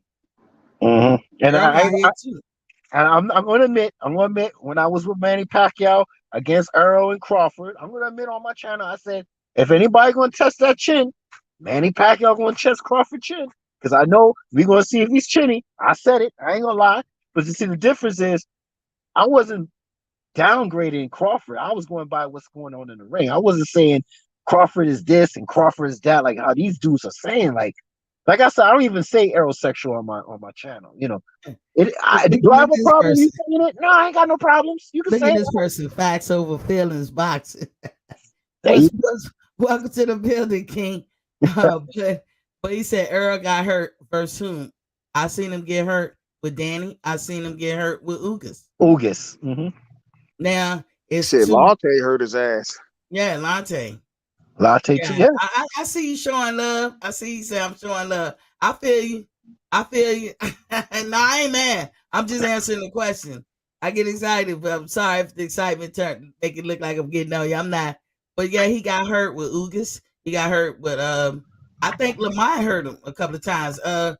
got hurt. I mean, he just again he don't have an answer. He just gives you more of him. Yeah, What yeah. happens when you run up on somebody who him is not that big of a factor? Tay said Earl got hurt. I do, but I can't remember his name. His legs locked up. I think that's the guy y'all talking about, Gotcha. Lante. Welcome Gotcha. to the Yeah. building, King. But Um, I got Danny, to I support my people always. Okay. bounce. But one more question about Shakur. I know you like, this nigga Shakur Oh, Stevenson. you stuck on Shakur. No, no, but I want to ask Bo. So now we know that you educated me that he can't use the super to go automatically up, but he still have a chance if Lomo ain't there, that Shakur could go up there and get the opportunity. If Bob Arum gives him the opportunity, or the WBO or whatever, he could go for that fight. Am I correct? Because they're under the same stable. If Shakur decides to go up to 135. Yeah, that's correct. I mean, it's definitely an in-house fight, Mhm. but also too, both fighters gotta want it. Well, I already know that Devin don't want it because he said, "I'm not ready for that fight on Boxing Voice." He said that. That's why I be Devin should telling have you. never said that. He said that I'm not ready for that fight. And Shakur Stevenson is my boy. We talk every other day. I'm like, nigga, are you serious? Devin should have never said that. Yeah, Because he Devin, said you it. already said it don't matter about the size of the street and what he said about saying Devin. I don't think Devin should have said that, but hey, Devin running his career, he doing a great job so far for himself anyway. But And I, you know what I else he don't said? agree with that, huh? You know what is he? He said he won the IBO title for Max Hughes. The I'm IBO. I ain't mad at Devin. People avoiding him, but don't start talking like that, Devin, because it makes it seem like a lot of people might think, okay, you got one against Cambosos, but Cambosos caught lightning in the bottle when he fought T.O. I don't care what nobody say. If T.O. was on this game that night, T.O. would have watched his ass. But Oh T.O. yeah. wasn't on this game. Tio would have knocked him out. I just think Tio had like some illness, right? He was coming off that Yeah. COVID and some shit. He I think he smokes or does vape or whatever. He did something. He got a condition that we all can get. We all can get where you Exactly. breathing outside of your lungs. And it's everybody they say everybody does it. It's kind of like it's Something like with saying esophagus or something. it's no, it's outside your lung. Like y'all heard of Brady's? They call them Brady's, where like it might have something to do with SIDS for babies, sudden infant death syndrome. But anyway, a Brady is when you stop breathing. But when you're an adult, because you've been breathing year after year after year, you wake yourself up. But adults do this all the time, especially babies and kids. They will stop breathing because in the womb, you don't ever have to breathe. Right. So it's you see how that is very common. It don't happen often, but in your lifetime, it will happen once or twice. But this particular incident with Tio is kind of in that same vein. He was breathing something like outside his lungs, and they was like it's like holding down 300 pounds of pressure in your chest or whatever. So Tio was not totally prepared, but you know how fights go. A lot of dudes don't want to come in and be like, "Nah, I'm gonna pull out," because everybody can't be Ryan Garcia. How E30 said, "Oh, excuse me, Ryan Kardashian." Everybody can't be him and be backing out of shit at the drop of a hat. So Tio took the fight, but I do believe that Cambosa's caught lightning in a bottle, and I felt like when he won, I was like, all them lightweights will beat his ass, all of them. Well, listen, I gotta go, but I'm gonna let you know on my channel when it comes to Shakur and Bob Arum and Devin Haney, I'm gonna be pushing this because people gonna act like they don't hear nothing. But when the time comes, I'm keeping this on my channel because I feel like Devin. I'm not saying he's ducking it, but if you're telling people that you don't want to fight Shakur right now because y'all boys, I don't know. This shit does not sound right. And if my man Bo tell me he has an opportunity with Bob Arum, if Bob Arum makes the fight, and if Shakur decides to want to go up, I'm saying Shakur just put the bluff out there, man. Just put the bluff out there. And if Devin's like, nah, I don't want it, and I'm not ready for it, well, we know who's who because I'm telling you, these channels they'll go back and say, well, Shakur had a chance. He was under the stable with Bob Arum, and Devin was under the same stable with. I can hear it all now, especially from that best fight the best. I'll be on that nigga case all day. I don't care. I'll be naming names. I don't care. Whatever. That's the way I am on my channel. Don't care. So I feel you. Thanks for coming back, Caps. yes, yo, Bo, I'm gonna go to your channel. You can put it in the link. Yeah, And I I'll put it in the link yeah, earlier. because I can't see it now. Okay, But all right. when I go in the link, I'm gonna subscribe to you. All right, brother. I appreciate it, man. Regardless if you like me or not, I don't give a damn. I like you. Your vibes are good, man. I like you. All right. So I'll talk to you later, bro. All right, salute, man. All right, no problem. Bye, I ladies. said, bye, Caps. All right. Look, let me get some of these chats. He said, facts over feelings, said, laugh out loud. Earl is not Chinny. Crawford isn't Chinny. But Crawford got dropped by Mean Machine, and it can happen in any fight. Earl got dropped. Now we can say that because them ropes held them up. So he got dropped. But what does that mean? It don't mean nothing to me. It wasn't a knockdown. I'm Yeah, just. I mean it's boxing at the end of the day, you know. In fact, said Devin never said that. Devin never said that. I think he did say that. He didn't want to fight him. They friends and stuff. Mean Machine is a bigger puncher. That's what Tay's saying. He said he don't see him looking towards Shakur. I mean, but that can be in your future. I'm just saying, if Devin's like we friends and I don't do that. Don't do that. Boxing is a solo sport. Devin never said what. And then Mean Machine ain't no big puncher. Damn, Cap's back. What you want, Cap? Yeah. You see what I'm saying? You see what I'm saying? They're saying that he never said that. Come on, dude. Yo, go to Boxing Voice and you'll see he had the thing with Ness. And he said that, nah, I don't want to fight him. You see what I'm talking about? Now I'm putting that on my channel. And that brother that said, he never said that, come to my channel. You're gonna hear him. Because you gotta put this now on your archives. So when the future coming, that's the big fight. No one can say nothing. No one can say nothing. Oh, okay. Oh, DC saying like E3 can. Bo, he's saying like E3 can make a what they got, part 1 and part 2 and all that. There you go. Oh yeah. You got to definitely put it on your channel, man, because they can't deny it, especially if you put the clip on it. They can't deny that one. They can't deny it. And I can see the future like Terrence Crawford. That's why I said I don't want this for these brothers with Terrence Crawford and Errol Spence. Y'all should be fighting in different divisions. That's how y'all build a fight and y'all eat together. Not wait 4 or 5 years. Am I right, Bo? I mean, I don't know, man. I'm older. I don't know. How old are you, bro? I'm 40. Oh, okay. Well, I'm 50. Well, but you understand where I'm coming from? These guys can fight each other in different divisions and have the saga continue. Like Wu-Tang say, let the saga continue. You know what I'm saying? You can walk out your door tomorrow and get hit by a bus. Exactly. Marinating for. Or flip out of a car or have retinal issues. It could be anything, man. Y'all need to just fight each other in different divisions and keep it popping. That's all I'm saying. Don't wait 4 or 5 years to let it build. Exactly. I'm out. All right. I got you. Okay. So then facts over feelings said not like Earl. And then you said excuses for T.O. No excuses for T.O. T.O. was supposed to be on this game the night of the fight. He wasn't. And if he was sick, he was sick. We can't say that excuse. He still showed up. He was sick. Tay said, yes, Mean Machine is a big puncher. Shit, he hurt Virgil. He damn sure did. Excuses for T.O. Nah, I'm not trying to hear that. That man had bronchitis. He had something, is what I'm saying. T.O. know better. Look, I hope he took the learning lesson from that shit.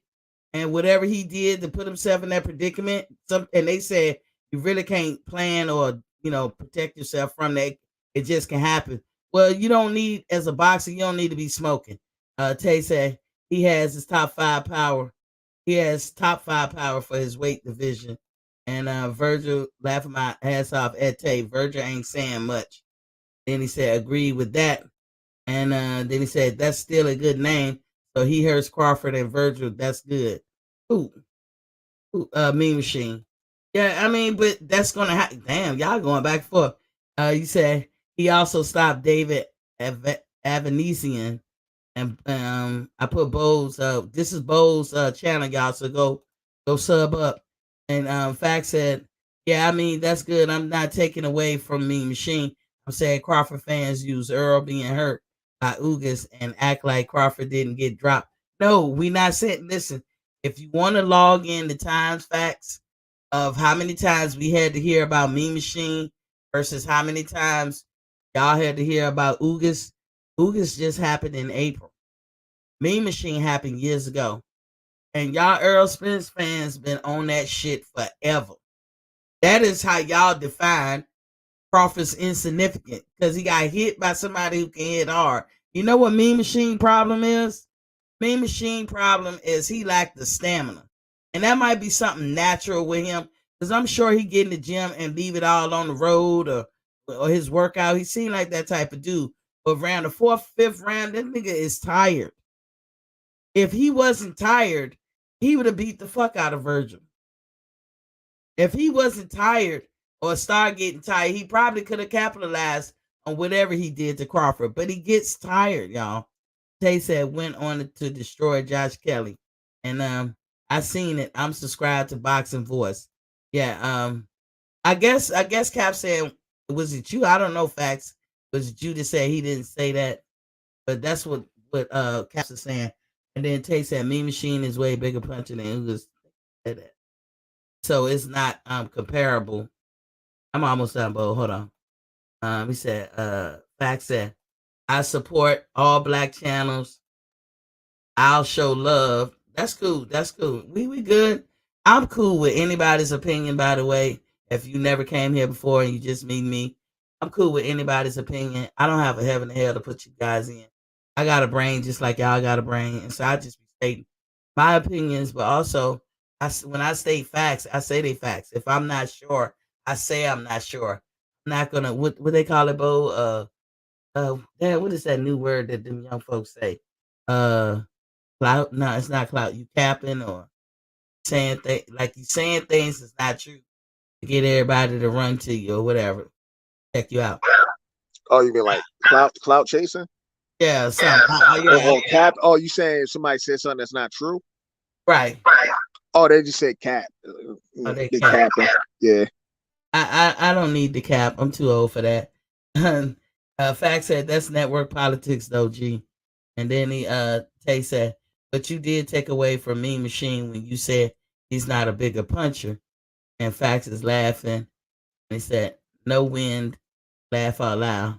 And he said, on why Crawford fans big up Instagram. I don't know what IG is, it Instagram, as cause Arrow fans act like he ain't never been hurt. Yeah, but they say they use Crawford's getting hurt to diminish him, to say he's less than. It's never like just talking about the fight. If you want to say, oh, Gamboa hurt Crawford, that's cool. But that was the biggest Gamboa was a puncher too. Back then, Gamboa was a puncher. Yeah, and Gamboa was undefeated, and he was the shit back then. And future Hall of Fame, he probably still going to the Hall of Fame, but he was the shit back then. That was a big come up, and yes, it hurt Bud, but that's going to happen in a fight. But what did Bud do to him? So when Earl fans be talking about that in regards to Crawford, they be saying it like he's less than.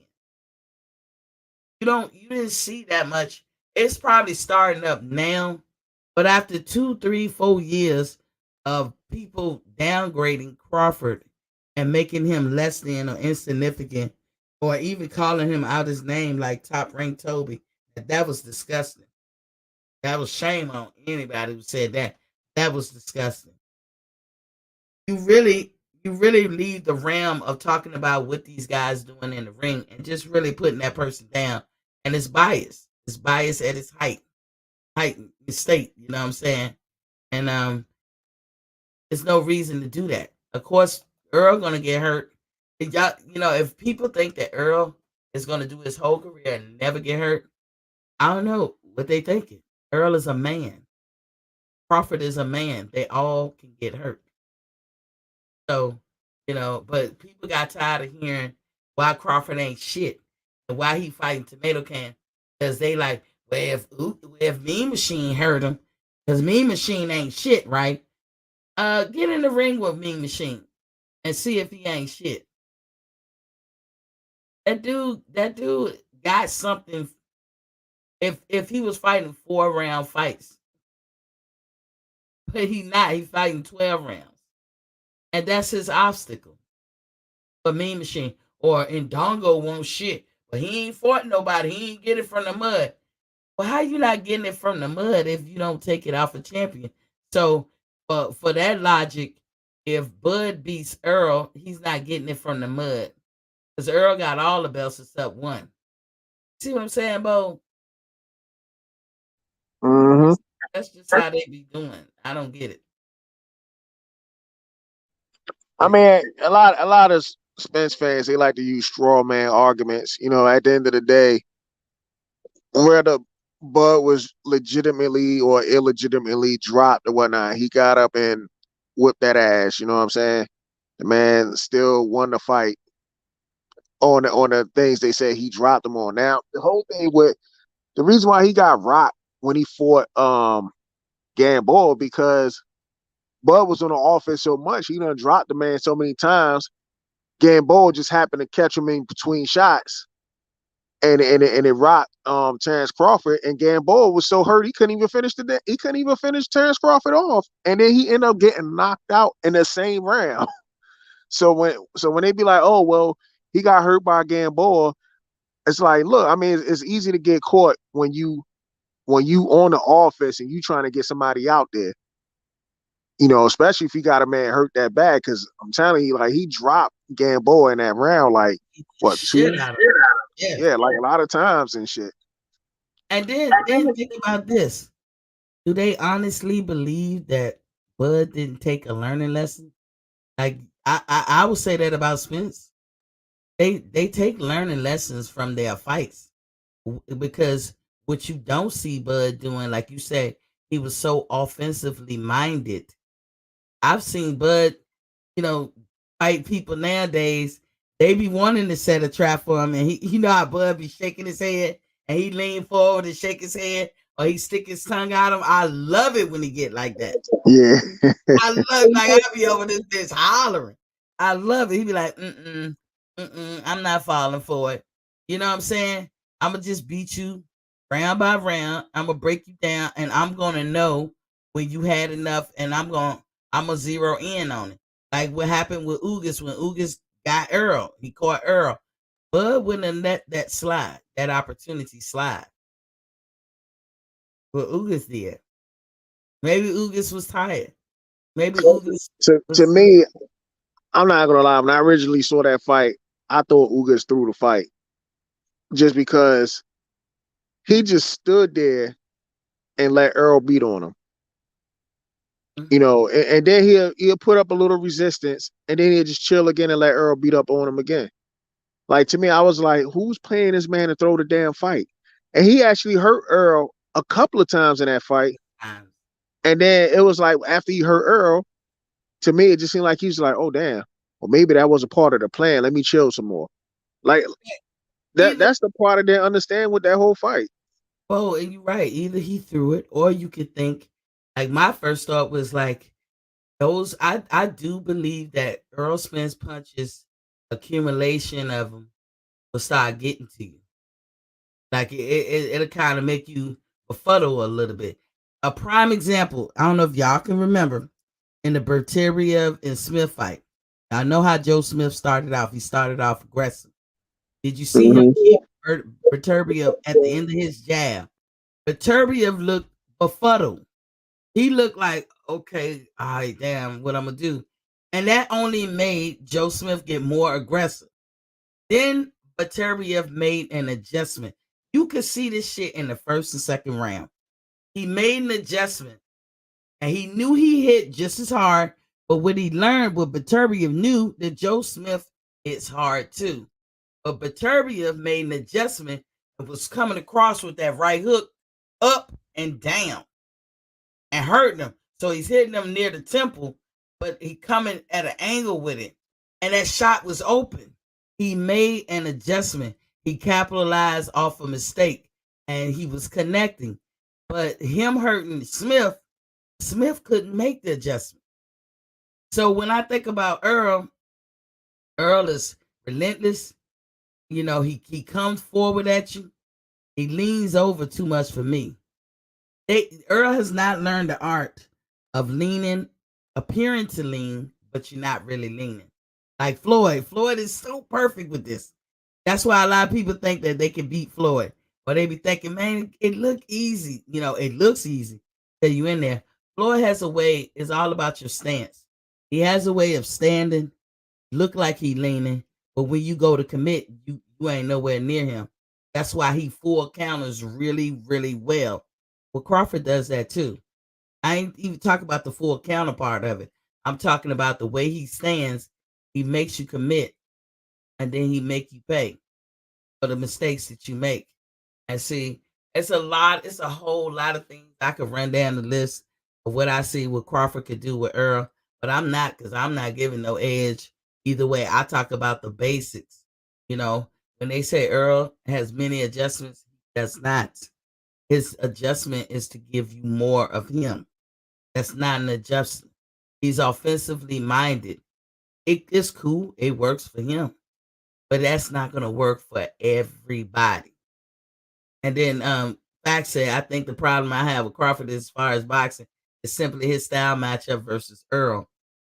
And for me, his style matchup with Earl, he's gonna demolish Earl. He's gonna demolish because he has more tools in the bag. He's a more pure boxer. And again, if you don't think a pure boxer can beat a brawler slash slugger slash hardcore fighter, look at Oscar Valdez and Shakur Stevens.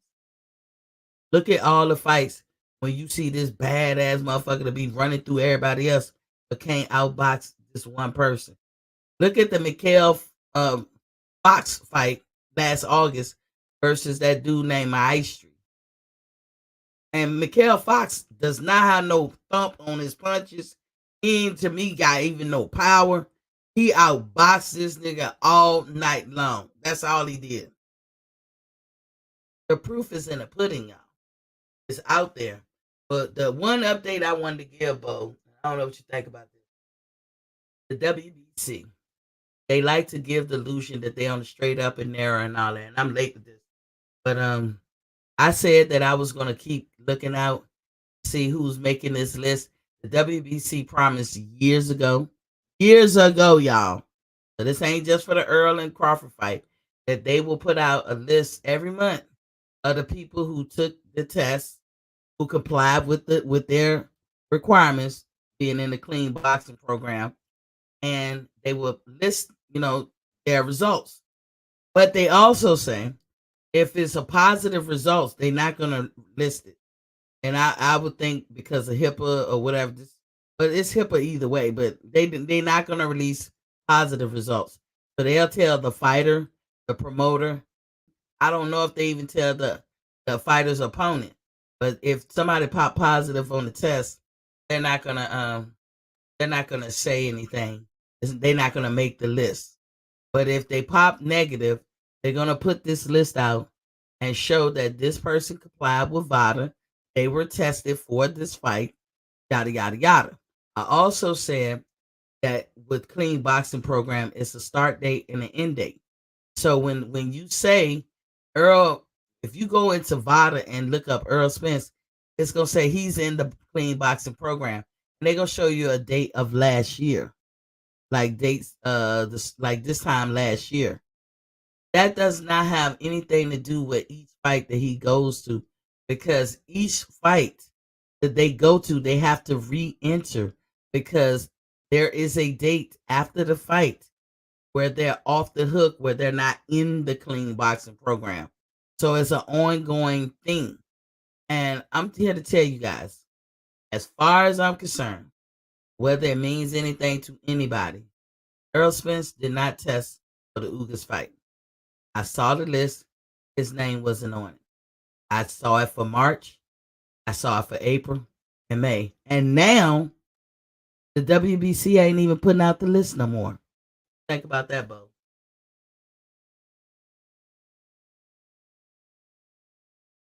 Bo, Bo might have stepped away, but they're not putting out this list. It's like Mission Impossible to find a list of all the fighters. So what's going on, WBC? As far as I'm concerned, you don't even have a clean boxing program. It's all fugazi. It's all bullshit. And with these two fighters coming up, Crawford and Spence, that's a must. That's a must. And I'm talking any side. Spence side, they want to know that Crawford on the up and up is straight and clean. Bud side, we want to know the same thing. So I don't trust the WBC. Also, as an update, I told you I talked about Big Baby Miller, Gerald Big Baby Miller, where he weighed in at 340 for his weigh in for his fight this weekend. I think his fight is today actually. I think it's today. I remember seeing something say June 23rd. I could have the date wrong, but he weighed in at 340 pounds. I don't know if the dude got a death wish or what. I did say I made comparisons about his suspension getting caught with banned substance compared to others who get caught, and there is a difference. And the only difference that I see in those men is that one is black and the others are not. So somebody, I'm not calling it racist. I'm not calling it anything. I'm telling you, there's a difference. One group of people who are not black gets a slap on the wrist. Other group of people don't. Now, I don't like Big Baby Miller, just so y'all know, because I consider him a cheater, and he has a casual response to cheating. So I'm not a Big Baby Miller fan, and I'm not repping him or anything. I just want everything to be same energy, both sides. I am not even going to be pressed to watch this fight. I'll catch the highlights. I give him 40 seconds or somebody knock his big ass out. And I also want to give you an update. Bob Arum and Frank Warren is pretty much confirming that Yardy and Beterbiev is going fighting in the fall. Bob feels that Undisputed can come next year in 2023. That would be good for Beterbiev then. Y'all fighters got to stop letting these people who ain't doing the work that you doing dictate or determine what is best for you. You decide what is best for you. If Beterbiev and Bivol said they want Undisputed, then goddamn it, give it to them. What the fucking problem is, I don't know. But I told y'all, even Canelo taking a loss, he has the complexion for the protection. And Canelo, I don't say that to knock you down or make you feel a certain way because it's not your fault. You are perfect the way God made you. You know what I'm saying? But you do reap benefits for your complexion. Period. You reap them better than your fellow countrymen or other Mexicans because of your complexion. You might as well be a white guy because that's what they see you as. But Canelo, and I always got to say this, even though that's the situation, he's a proud Mexican. So let us not forget that. But if Canelo wants to go away from the Bivol fight, then the floodgates are open for Bivol. But it's only if Canelo wants to because they still consider him as a cash cow. And they're going to bend over backwards to do what he wants to do. Now, if Beterbiev don't take the fight with Yardy, they are threatening to strip him of his WBO belt. And why would he want to do that this close to being undisputed? And even when they talk about undisputed, they talking about this time next year. What the fuck? That's a long ass time. When in October, when they want to have this Yardy fight, Beterbiev could be getting it on with Bivol. And Bivol could get the winner. Yard can get the winner. But I'm not mad at Yard. And I keep saying Yard or Yardy, but I'm not mad at him because that's what you want. That's what you're supposed to want as a fighter. You know what I'm saying? So that's what's going on. And if Bob and Frank Warren had their way, which 9 times out of 10 they will, that's what's going to happen. And Frank Sanchez, in other news too, He is separated from Eddie Reynoso. He did it earlier this year. I don't think a lot of people was talking about that. He also went to Joe Goosen, and he did it. Like I said, he did it around the same time that Ryan did. I think proving what Ryan Garcia was saying about Team Canelo. I think this move on Frank Sanchez and Andy Ruiz. We didn't really, we knew that they all did it around the same time, but we also knew that Canelo was acting like a big brother, and I said that when it came to Ryan, because Ryan wasn't putting in that much work for whatever reason, and these guys that Ryan is around, they take that shit seriously, more serious than Ryan. But that's what happened when you front load people money and front load them like they all that. Because Ryan is worth $10 million. I think he got most of that from boxing. So it's hard to convince somebody worth $10 million. He good for life. He can knock down all the hoes and have all the babies he want. He good. You know what I'm saying? But Canelo was right and was proven right what he was saying. But now we gotta say, and I don't like Ryan, y'all. Y'all know I don't. But I'm not that hype on Canelo, Team Canelo, Ray Renew, so I don't think he all that as a trainer. But Ryan could be also right about the fact of how Ray Nusso run his gym. If you ain't Canelo, he ain't thinking about you. You're insignificant to him. And I'm telling you, first thing you could do, whether you talk about intimate relations or you talking about boxing or any kind of career, is to treat somebody like they insignificant. Because some people feel, I can tell you right now, if I'm insignificant, I falls back. I don't be pressed for you. I don't want to have nothing to do with you. I don't dislike you. I just fall back. Because if that's how you feel, that's how you feel. I'm not in the business of trying to make you feel whatever you feel. That ain't my job. You feel you have the right. I wore the uniform for 20 years for you to feel how you want to feel about me or anybody in the world. But if you feel like I'm insignificant, well, I don't believe that I'm insignificant. If you belittle me or devalue me, I don't feel like I have no value. I feel quite the opposite. I don't have to engage or engage with folks or be around people that feel that way. I don't be mad at them. I just fall back. I just fall back. That's all I got to do. And I don't wish you no harm, no disrespect or whatever. And I think that's what Ryan was trying to do. Now I said, but Canelo, you got to be careful with these millennials or these young folks. I don't think Ryan is exactly a millennial, but he might as well, just right behind him. Them hugs don't hold no water. On your way down, Canelo, if you're passing Ryan and he's on his way up, because let's kick it. If he catch Fortuna, it's possible Ryan could beat some of the fights that he be running from. But if Ryan catch Fortuna and beats him, you ain't gonna be able to tell that nigga shit. That's what you're not gonna be able to tell him. That's number one. Number two, his star gonna rise. It's already rising, and he hasn't done shit. You can honestly say Ryan Garcia hasn't done shit. And I hate to say that about any fighter. Now I do salute him and give him respect because he do get in that square circle. But he hasn't done shit as a fighter. And I dare any of his fans to prove otherwise. You can't go on nobody channel and prove that shit. Because he hasn't. And it's almost like he proposed marriage to all these guys. That's how I look at it. Because you bring these guys' name up and you brag about them and you're trying to get, sell your fight off of what they doing. It's kind of like how husband and wives are. Think about it. And I ain't putting no wife down when I say this, or women. I know I'm not doing that. But when women say, I'm Mrs. Jeffrey Jones or whatever, I'm Mrs. David Collins, women do that all the time. That's how this country is. That's how our culture is. We're not doing it in no bad way. It's our culture. But that's kind of what he doing, Ryan Garcia, when he brings up other people's name and then be like, I got a fight coming up or whatever.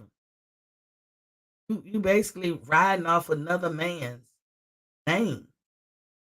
You might as well be Mrs. What Tank Davis or Mrs. Devin Haney. Just ask them to marry you already. Get it over with. They gonna say no, but that's what it looked like to me, Ryan. So that's why we be getting on you. But Ryan is of this generation, Canelo. He ain't gotta hold your secrets. He don't gotta hold your secrets. And I'm sure him, Andy Ruiz, and Frank Sanchez is in the know over there what they doing over at Ray Nusso gym over there with Team Canelo. I'm telling you, y'all know why I don't like Canelo, and he got an asterisk by his name forever. Now, when you cheat or you do extracurricular shit, it don't dictate how you throw your hands. A pill ain't gonna make you throw a certain way or stand a certain way. It's other things that you're gaining from that. So Canelo do have skills, but he has a stamina problem. Some people in life will always just have that problem. It just is. It's like some girls got thicker legs than others. Me and my sister come from the same parents. I got thick ass legs. She didn't. I'm talking about at the top. Now she do as we gotten older, but as youngsters, I had thick legs all the time. I always had thick legs. They weren't too thick, but they was thicker than my sisters. And it ain't like my sisters had rail thin, skinny legs, but nobody's legs was like mine. In fact, I remember when I got my first designer jeans, I want to say they were Jordache. They're the ones I remember. And at the time, I wore a size 1. Yeah, this was so long ago, middle school. And I had to get the jeans. Them particular jeans actually accommodated my thighs and my waist at the same time.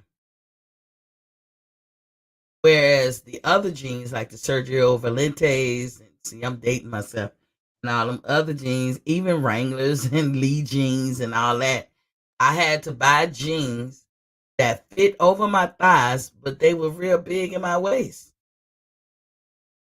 And then when I had kids, I'm like, I would buy jeans that they had these little pull things inside the jeans where you can bring in the waist. Somehow I love that, but they didn't have that when we was growing up. You know what I'm saying? If I had to get a size 2 just to accommodate my thighs, then but my waist is like a size for the size 1. Oh well, but some kind of way Jordache jeans accommodated me. I used to wear the hell out them jeans. I love them jeans. But y'all see what I'm saying? Or if I'm buying shirts, because y'all know Miss T is top heavy. I don't mind saying that. I can't get every shirt that every girl can get. I have to buy shirts that can accommodate my girls. And so a lot of times it's not about the designer or the color. The first order of business is accommodate the girls. Once I accommodate the girls, then I can start picking colors or size or this, that, and the other, or design, I mean. But, that's just how it is. I don't even know how I got off into that. I'm starting talking about clothes and stuff. But back to Ryan and Canelo. Canelo, you stand by. Because Ryan ain't done with you. He ain't like that shit y'all was doing to him. And he know why he left. And it could be, maybe he wasn't motivated to do much in the gym because of, how Reynoso carried the gym. If you want Canelo, you want nothing. You was insignificant. I'm telling you guys, people don't like to feel that way. So if you out there in your regular life and all that, think about that. Start making people feel insignificant or you devalue them. People feel a certain way about that. I can tell you for me, I do. I don't get mad. I fall back. I remove myself. I don't need to be around you. Because if I'm insignificant, that's your problem. It ain't mine. I don't feel that way. But I wouldn't stay where I ain't welcome. And that's another. I saw that on I think Facebook. Some girl was like, "Look, if you never was invited, don't show up to shit." She was just talking about how you carry it with your friends.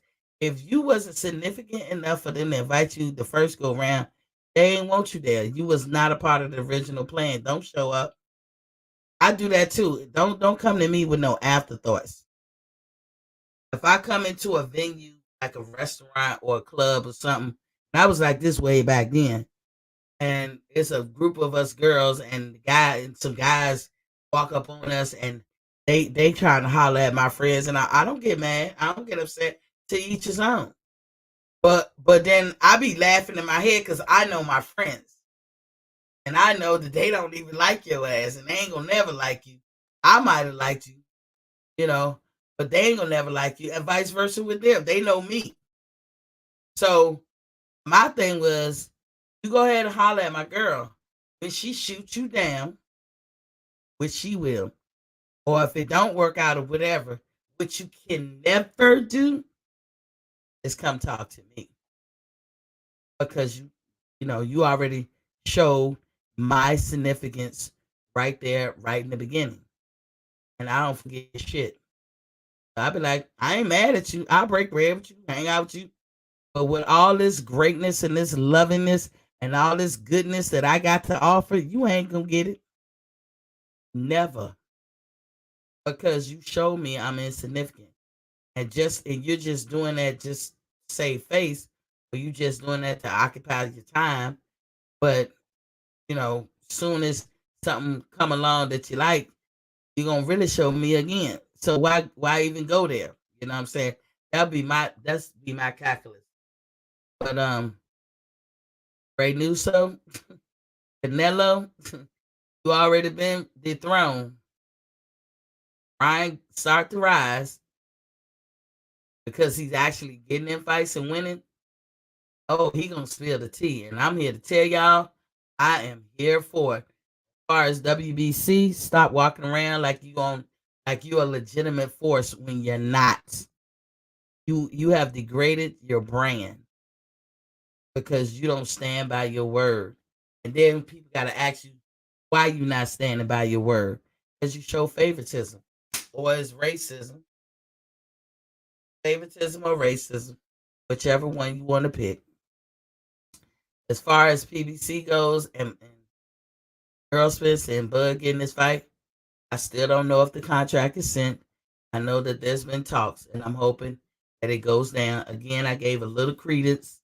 I gave an update on this. I gave a little credence to the fact that the bookies got us odds split with Earl and Terrence, and that's because they probably got their information from the venues who probably at this point have been secured for that fight. That shit has to happen months in advance. So that's why I gave it a little credence. But I did throw the caveat out that we don't know if it's gonna go down or not. We shall see. But we thinking end of October. We'll see. I'm not counting my chickens before they hatch or whatever. But if I was Bud, some kind of way, Earl gotta get tested. That's just me. I ain't and I notice I did not say Earl has cheated. I did not say Earl has taken banned substance. I did not say any of that. I said for this fight, if I'm Crawford, Earl got to get tested. Fuck that. He got the WBC. The WBC. I'm gonna hold the WBC and everything about it to their word. Gotta get tested. And Crawford, if they make you pay for it, shit, I will pay for it. It's worth it. Do the testing prior to camp or during camp. Don't do it after camp. Because after camp is when they cycle the fuck off.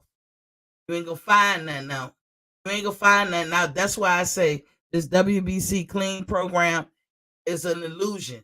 They are fucking illusion because they act like it's cheaper to pay for the test after the fight. Now, why is after the fight the test is cheaper?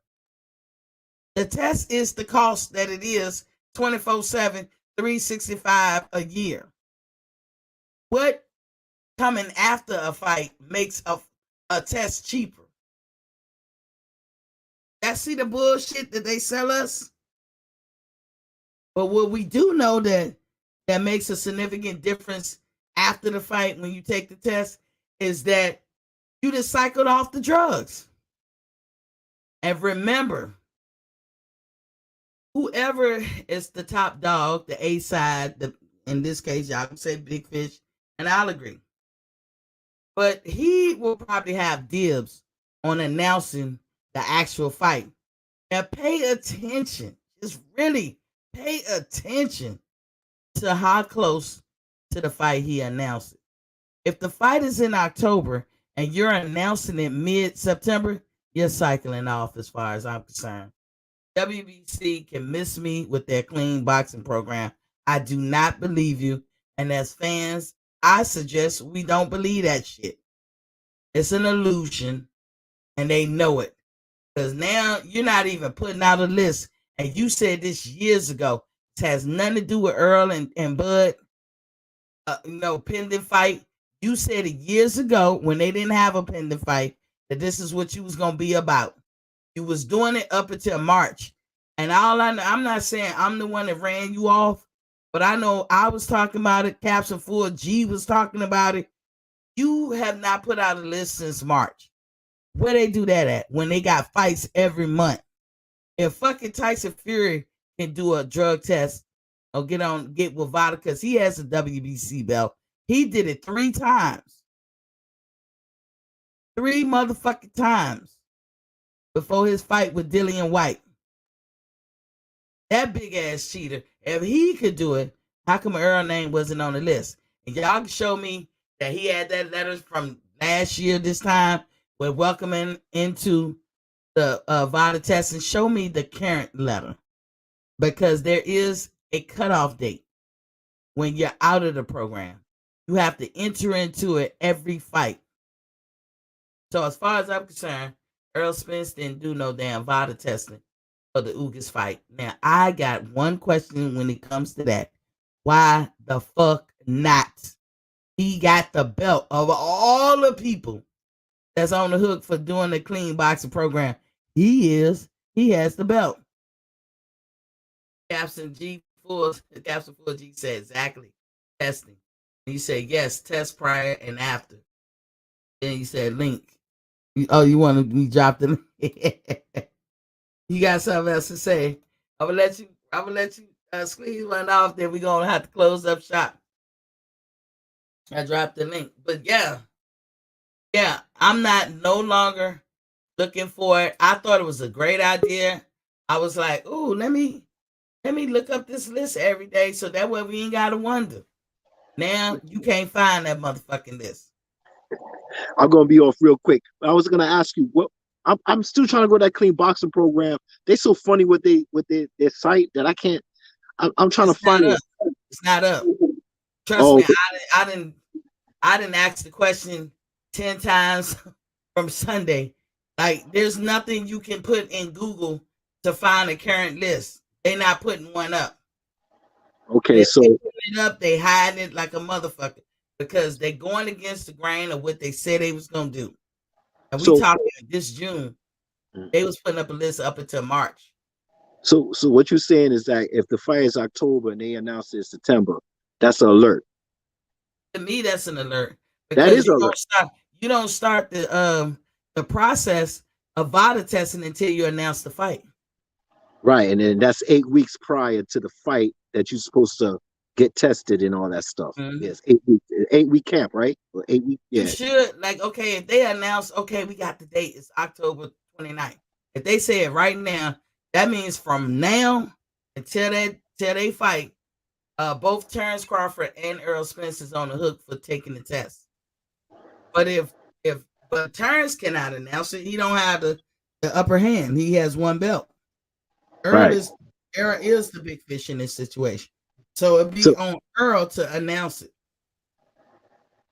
So Earl, hello? They don't have to agree to it, but Earl will take all his leverages. He's the one to go say, I want to announce it. And until he officially announces it, then and only then will he be on the hook for VADA testing. So So so we going down the line. What first thing I was hearing the 45-55. Now I'm hearing the rematch. I wonder if that's gonna be next. I mean, this is I'm putting it out there right now. 45, Yep. 55, we don't know. That's No, what we a don't lot of people say. But all of that to me is omission. If know. Bud Crawford asks for the rematch clause, I guarantee you that Earl Spence put it in for himself. Exactly. That's what I'm telling y'all. Bud is outranked Earl on so many achievements throughout his career. You cannot just treat him like no Rudy Poop person who just won one belt and that's it. As Yeah. y'all see, even the Hall of Famer don't look at it like that. They didn't have to take his cast of his hand. They only said that they take cast of hands of future inductees. He's not an inductee yet because he's still active. But I'm just saying, they took his cast. They didn't take Earl's. They didn't take a lot of other folks. So what that tell you? Hall of Fame knows right now that nigga is Hall of Fame. Yep. They know that. So it won't nothing for them to take the cast. It's not a waste of time. As soon as he say I'm retired, boom, they got his cast already waiting. Mm-hmm. He going in that next lottery. Straight up. So I'm just Well, saying at the end of the day, just like Canelo did it with Plant. Canelo knew all along he was gonna fight Plant. He didn't want to announce it till mid-September. mm, And when he did that, he was cycled off. And if y'all want to know how the drugs cycle off, go back and watch Caps in full G videos because he tell you exactly, and he give you receipts on how you can cycle off drugs and how that works. yep. All right, so I'll see you, Miss T, and I'll see you later, and hopefully we get this fight. If not, if we hear this situation with the Vada situation, because he's with Snack, and Victor Conte. I don't really care for him, but I know if he was pushing that with Mikey to fight Errol Spence, and he was pushing that, I'm pretty sure he's gonna push it with Crawford to make sure that Errol's tested. So we And shall see, man. I'm gonna say this too. We should all know this. All fighters that's in this boxing game for real, they know who cheating and who not. It's just y'all men be caught up on that snitch shit. I ain't gonna say just the men, maybe the women too. But a lot of women ain't gonna be taking that shit because it's gonna alter how they look. We really gonna see it with women, but you're not gonna really see it with men. You know what I'm saying? When they taking testosterone and all that bullshit. But with women, you will Exactly. see it. So it's not a problem in the woman's side. But y'all Right. men are caught up on that snitching shit. I ain't gonna tell on nobody. I ain't gonna be hating and I ain't gonna snitch. And for me, maybe it's the woman in me, and y'all can knock me down for this. Be like, Miss T, that's fucked up. I wouldn't give a care. You ain't getting in the ring cheating with me. Because if Yep. you win because you cheated, that shit ain't gonna sit well with me. I need it to be fair. So I will fucking tell on your ass. That's the type person I am. You ain't winning and holding your hand up over me and you fucking cheated. You want to beat me? Motherfucking beat me. Fair and square. Straight up. Exactly. I'm telling. But see, Exactly. a lot of Crawford ain't gonna tell. Cause y'all men, y'all do that shit. But I ain't mad at you. I know that's y'all culture. That's how y'all get down. I ain't trying to understand y'all species. I'm out, Lady T. I'm out. I feel you. All And right. on that note, I'm gonna go ahead and shut it down. Thank y'all for watching me and listening. Remember, I come on Monday through Friday, 7:30 to whatever we done. Um, Sometimes it be an hour, sometimes it can be less than an hour. But just when the train cooking, we keep it moving. Thanks, Bowden and understanding for popping in. Everybody, thanks for popping in. Remember, I respect all y'all's opinion. It's not the end of the world because we all have opinions. We base it on the facts as we see them. You know what I'm saying? I just look at things the way I look at it. You look at it the way you look at it. So it's no harm or feelings. Thanks, facts over feelings for coming in. I don't have no problems with you coming in spitting your game. PGA's big dog. I love you. You come in and say pretty much the same thing too. Like you be like, Bud, make the fight. I don't be mad at none of that stuff. Any questions that y'all might have, y'all hear me talking about health and all that stuff. And I be on that kick. I really do be on that kick. I do as a side business. I had to make it a business because it's a lot of time and effort. If it was something real flippant and easy that I could do, I probably wouldn't charge nobody because the first 5 years that I was doing it, I didn't charge anybody. But I do make recipes and regimens specifically for you to follow, for you specifically. You know what I'm saying? And I cater it to what you like, what you can't deal with. You know, like if you have an ailment, like some people, like I said, can't do citrus fruits. And so I can't even put that in the recipe. So I do cater things to what you like and what you can't do. Remember always, I'm not a doctor, not a nurse, not any of that. I don't play one on TV at all. But I know by way of learning what foods and their properties have, I learned how to mix food together, so to speak, in a way that's going to bring you more benefits or address certain issues that you have. And I also do not negate what your doctor has told you to do. Everything that I would tell you to do, you can do right along with what your doctor's saying. But I know in the end, it's gonna be a choice. Your body gonna let you know which choice you want to do. If anybody is really interested, if we got some fighters watching that's interested in learning how to cut weight in such a way that you don't be starving, holler at me, boxingfanstalk@gmail.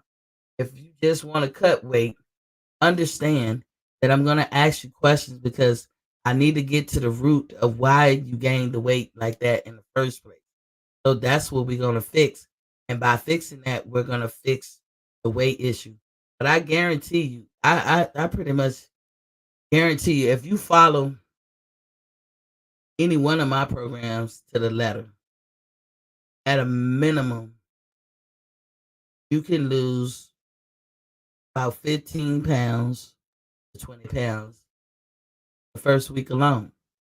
Now, people say, oh, that's water weight. It's not. Get your head out that water weight. Don't come at me with the water weight. That shit is not true. Not to me. It's not. And the same time it took you to gain that weight, whatever you lose on my program, it's going to take you that same amount of time to gain it. So when you stop the program, we not looking at a couple of days turnaround before you gain all that shit back. It don't work like that with me. So I'm just telling you what I know, you guys. And I'm telling you the only reason I know it is I had to learn. I inadvertently stumbled onto some stuff. The information is already out there. So I won't be telling y'all nothing you don't know.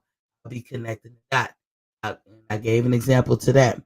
When that guy connected the dot for me, Tracy Bowler, shout out to him years ago. Uh, years ago. Like I don't even want to tell y'all how long ago. It was a long time ago. But he said, "T, what you doing? Why you putting meat tenderizer on the meat?" I said, "Ain't what I'm doing," because that was like a staple in everybody's house, putting meat tenderizer on their meat.